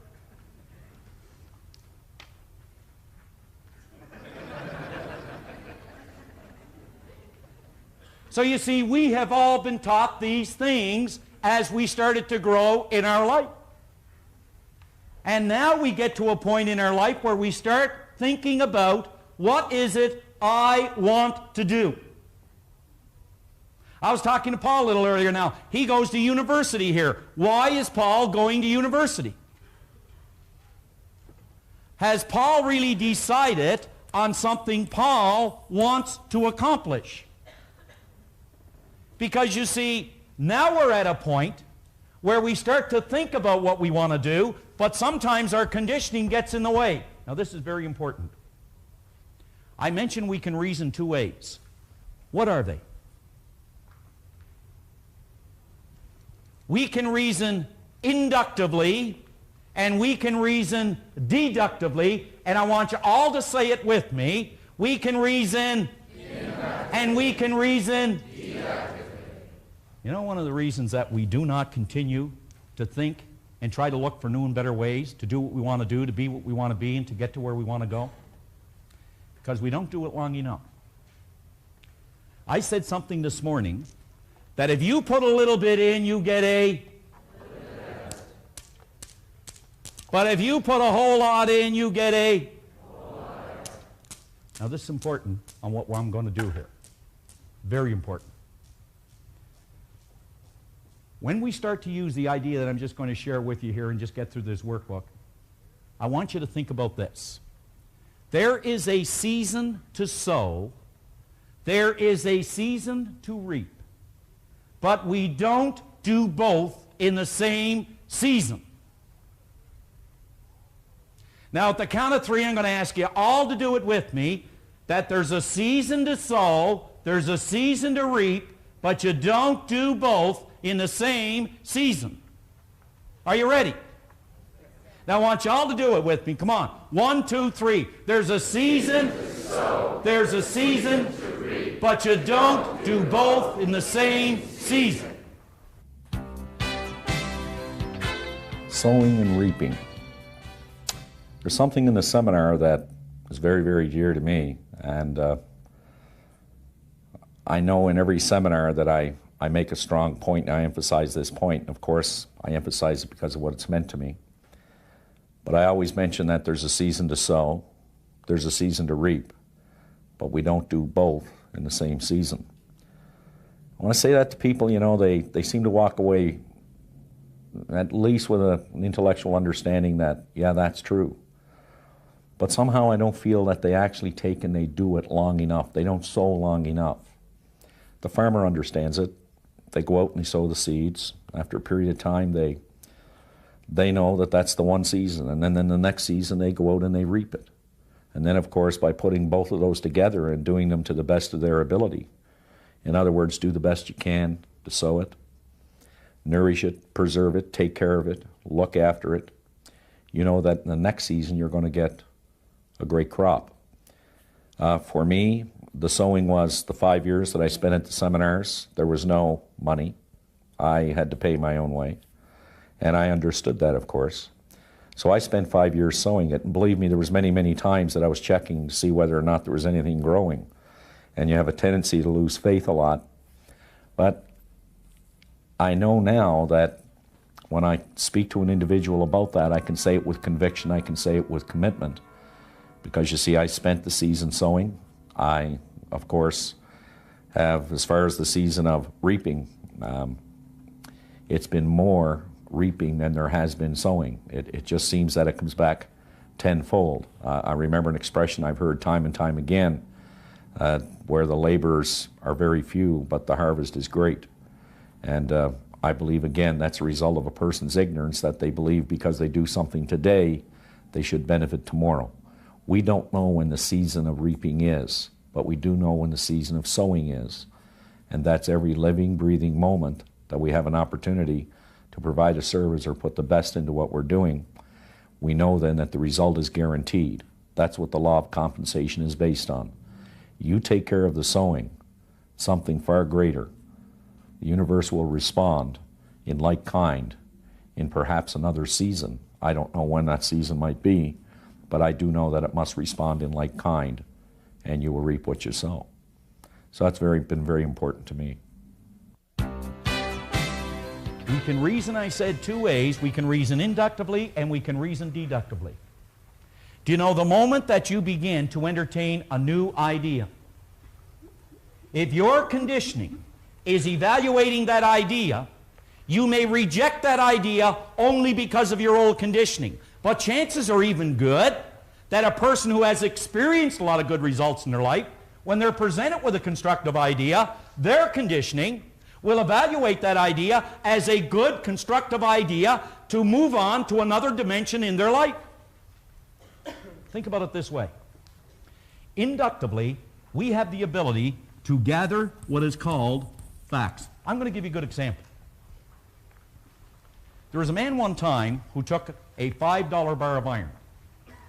And with that $5 bar of iron, he started to really think, what can I do with it? Well, what have they done with it so far? Well, they use it as a paperweight. They use it to keep a door open. But he started to really think. He was using his inductive factor, his critical factor, his logical factor, his creative nature. He was using that to figure out, what can I do with this $5 bar of iron? In other words, he was thinking. And he started to put some facts together as to what he could do with this $5 bar of iron. That's what he found. He found a way to make kitchen cutlery by using and gathering facts and gathering information and bringing from the spiritual plane by bringing thought. The greatest power in all creation, power of thought. And he started to pull in these thoughts to figure out, what can I do with this $5 bar of iron? He found a way to make kitchen cutlery. And he sold it for $250. But someone else came along and they gathered one more piece of information. They started to gather a little more information. I can do something more with that $5 bar of iron. And they arrived at a premise. What's a premise? It's an idea. Science approach every subject with an idea or the premise that there is an answer. He approached the new idea with the $5 bar of iron that there was a better thing to do with it than kitchen cutlery, and he found it. And he made balance springs and put them in your watch. And he sold it for $250,000. I want you to think about you as a $5 bar of iron. Really stop and think about you as a $5 bar of iron. Because you see, if you're not thinking, you are going to leave your mind open to a world of conditions and to a world of circumstance. You will be totally deductive to why something won't work, to people who say it won't work, to all the adversities that are going to go wrong, to the economy and to everybody in it. You'll become totally deductive to the fact that it won't work. That's going to happen to us from time to time. But if you're not thinking, then your mind is idle. And Napoleon Hill will say right in that book, Think and Grow Rich, this is what he said. He said, the idle mind is the devil's workshop. You've got to specifically stop and think about almost every idea that's presented to you. Is it something that will enhance my life? Rather than becoming totally deductive to it. Let's see how well you remember that. Would you just take your hand like that once more? Let's see if you remember. And just take it and place it on your cheek like that. Now, where's your cheek? Oh, some of you were going right along with me there, weren't you? All right. So on this page, we're talking about, we have the intellectual factors of reason, intuition, perception, will, memory, and imagination. We will never, ever use them if we don't invoke our inductive factor or the ability to think. Tremendous power, tremendous potential, tremendous things wait for everybody who will actually use their intellectual factors to work with this phenomenal potential. So on page 13, your deductive reasoning factor does not have the ability to reject ideas. Think about it. Your inductive reasoning factor does not have the ability to reject an idea. How often have we become totally subjective to an idea or to a group of people without giving it any thought or consideration? It only has the ability to accept and turn over to the treasury of the subconscious mind whatever is offered to it. When your inductive reasoning factor is inoperable, set aside, or not engaged, you are not thinking for yourself. Now, you must follow this book with me. It is vitally, vitally important. If you were in a very positive environment when your conscious mind was in a deductive state, you would automatically become the benefactor of that positive energy that you're surrounded by. It says, however, if your conscious mind was in a deductive state and you were in a negative environment, you would automatically become the benefactor of all the negative energy your senses come into contact with. It says your negative energy comes from many sources: people, papers, television, radio, even loved ones. It passes directly through your conscious mind and causes you to feel or vibrate in a like manner. Think about that. Napoleon Hill often talks about, he said, I want you to imagine, he said, that there's an energy constantly flowing to, with, and through you. And he said that this energy is flowing not only with, to, and through you, but also around you. And he said that energy is affecting people around you, just as their energy is affecting you and the people around them. and the people around them.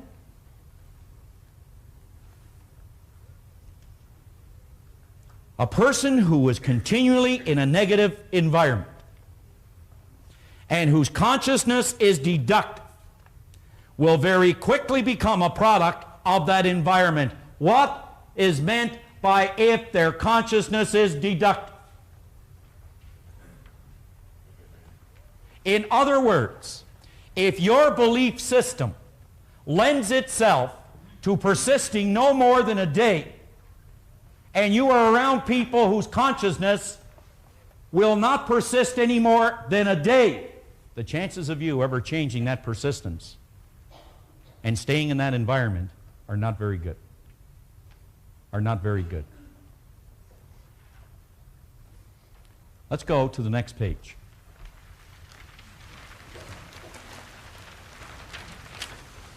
The inductive reasoning factor. At the top, your inductive reasoning factor is your thinker. It is referred to in some circles as the critical or analytical factor. This is the part of your personality that actually separates you from all the rest of the animal kingdom, and it gives you dominion over your world. Do you remember something over there in Genesis 1:26? What did it say? You were given dominion over what? The fowl of the air, the fish of the sea, and everything that creepeth on the earth. Do you think they referred to everything other than your results? Did they mean, Dan, everything but your income? Did they mean everything but your happiness? Did they mean everything but your health? We don't have time to go into the story, but I can tell you a story about health just as far as my own family is concerned about Maureen, who was very, very ill at one time. But she refused to give in to a life-threatening illness. She wouldn't become deductive to the fact that she could not become healthy again. She thought of all the reasons why she could, and all the reasons how she was going to. And she would not listen or permit anyone who suggested anything remotely different. Anything remotely different than what she wanted to be, what she wanted to do, where she wanted to go. She wouldn't accept it. She wouldn't accept it. This is the part of your personality that actually separates you from the rest of the animal kingdom and gives you dominion over. Properly developed and applied, your inductive reasoning factor will turn you on and turn you into an excellent channel for creative energy to flow through. At the present time, presently, you are vibrating in a notion of magnificent thought and energy. We'll be getting into that a lot more tomorrow. But I want you to imagine yourself for a moment, if you could. Just stop and think. Like, just close your eyes for a moment. Go ahead and do that. Just close your eyes. Everyone close their eyes. And just imagine yourself living in this ocean of motion. Just imagine it. Picture it. You see this tremendous, tremendous mind stuff. An intelligence, if you will. Just imagine it. You're plugging into it. Right now you're doing that. You're plugging into it. And you are drawing from it right now. As you stop and think, as you can see it, you are actually drawing from it. Pulling from it. Do you know that of all the good of this universe were poured over each person in this room, the only amount of that good that you can have is yours only by right of your consciousness. The only amount you can have is the amount you're able to understand. You can only have what is yours by right of consciousness.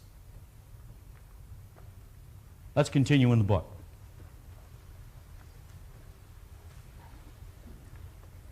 When these thoughts are brought together, they build creative ideas that can change your old conditioning and literally build your world more beautiful than you previously could have imagined. Let me tell you something that I just have absolutely no problem with anymore with regard to taking a number of thoughts. Bob mentioned this morning something about water. Water is energy at a certain state of vibration. Yes, no? Yes. In other words, it is two hydrogen atoms and one at a certain state of vibration. Think about this.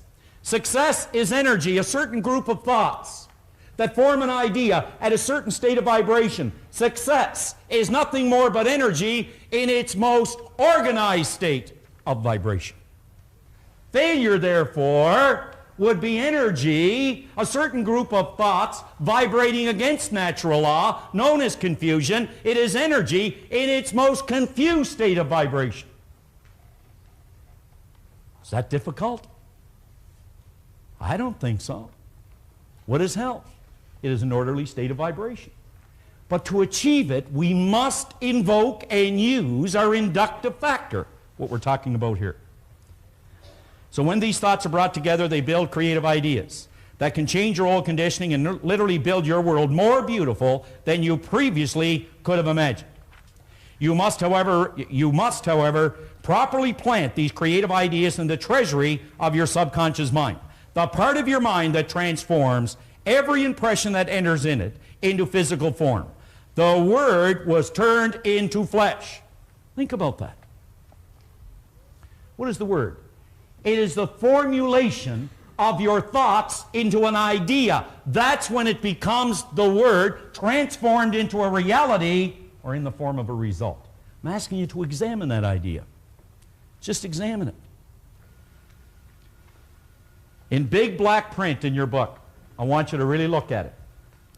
Will this idea improve the quality of my life?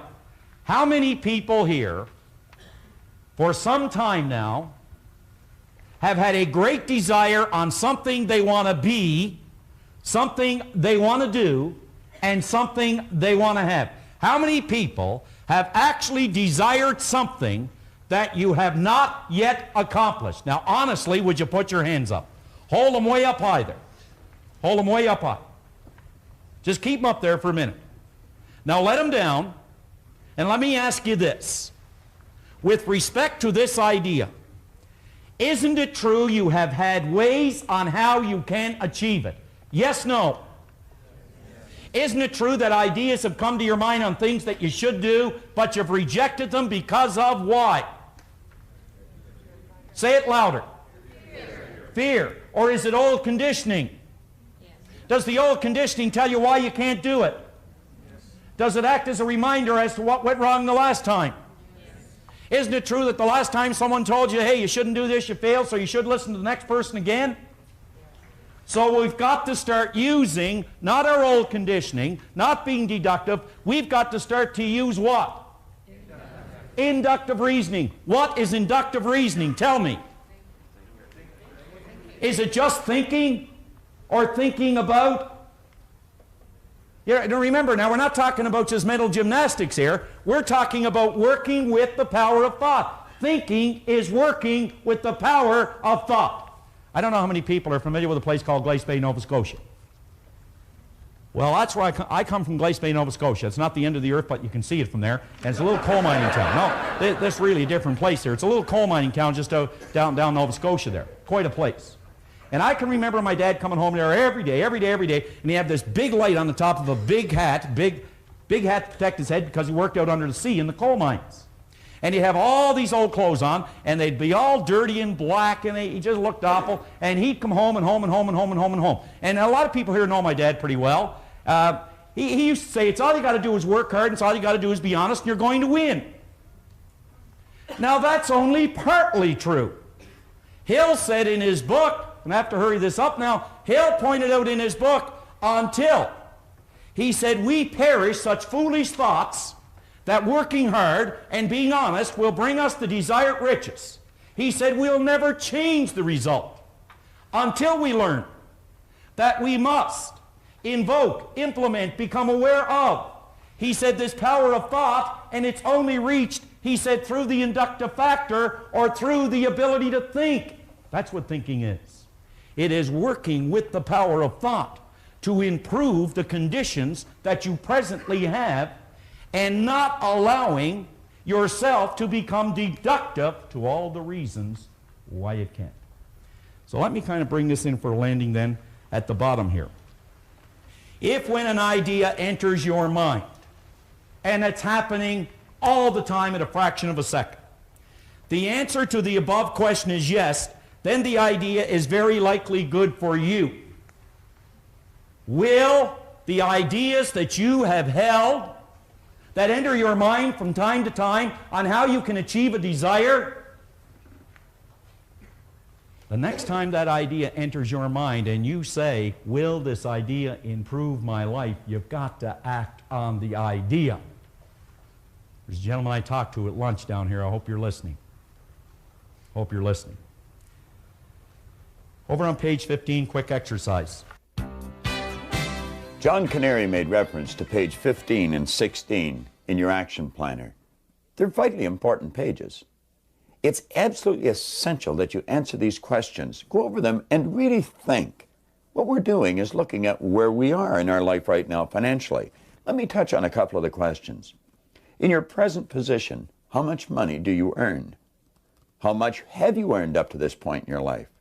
If you converted everything you owned into cash and paid any outstanding debts, how much money would you have?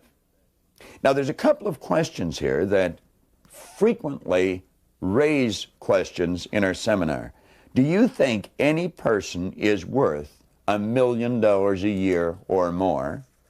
And there's another one by George Bernard Shaw, and we're using this within the context of earning money, where he said it is a sin to be poor. Do you agree with Shaw's statements? Now, consider this for a moment. If money is a reward we receive for service rendered, and we render a lot of service, it would necessarily follow that we would be worth a lot of money.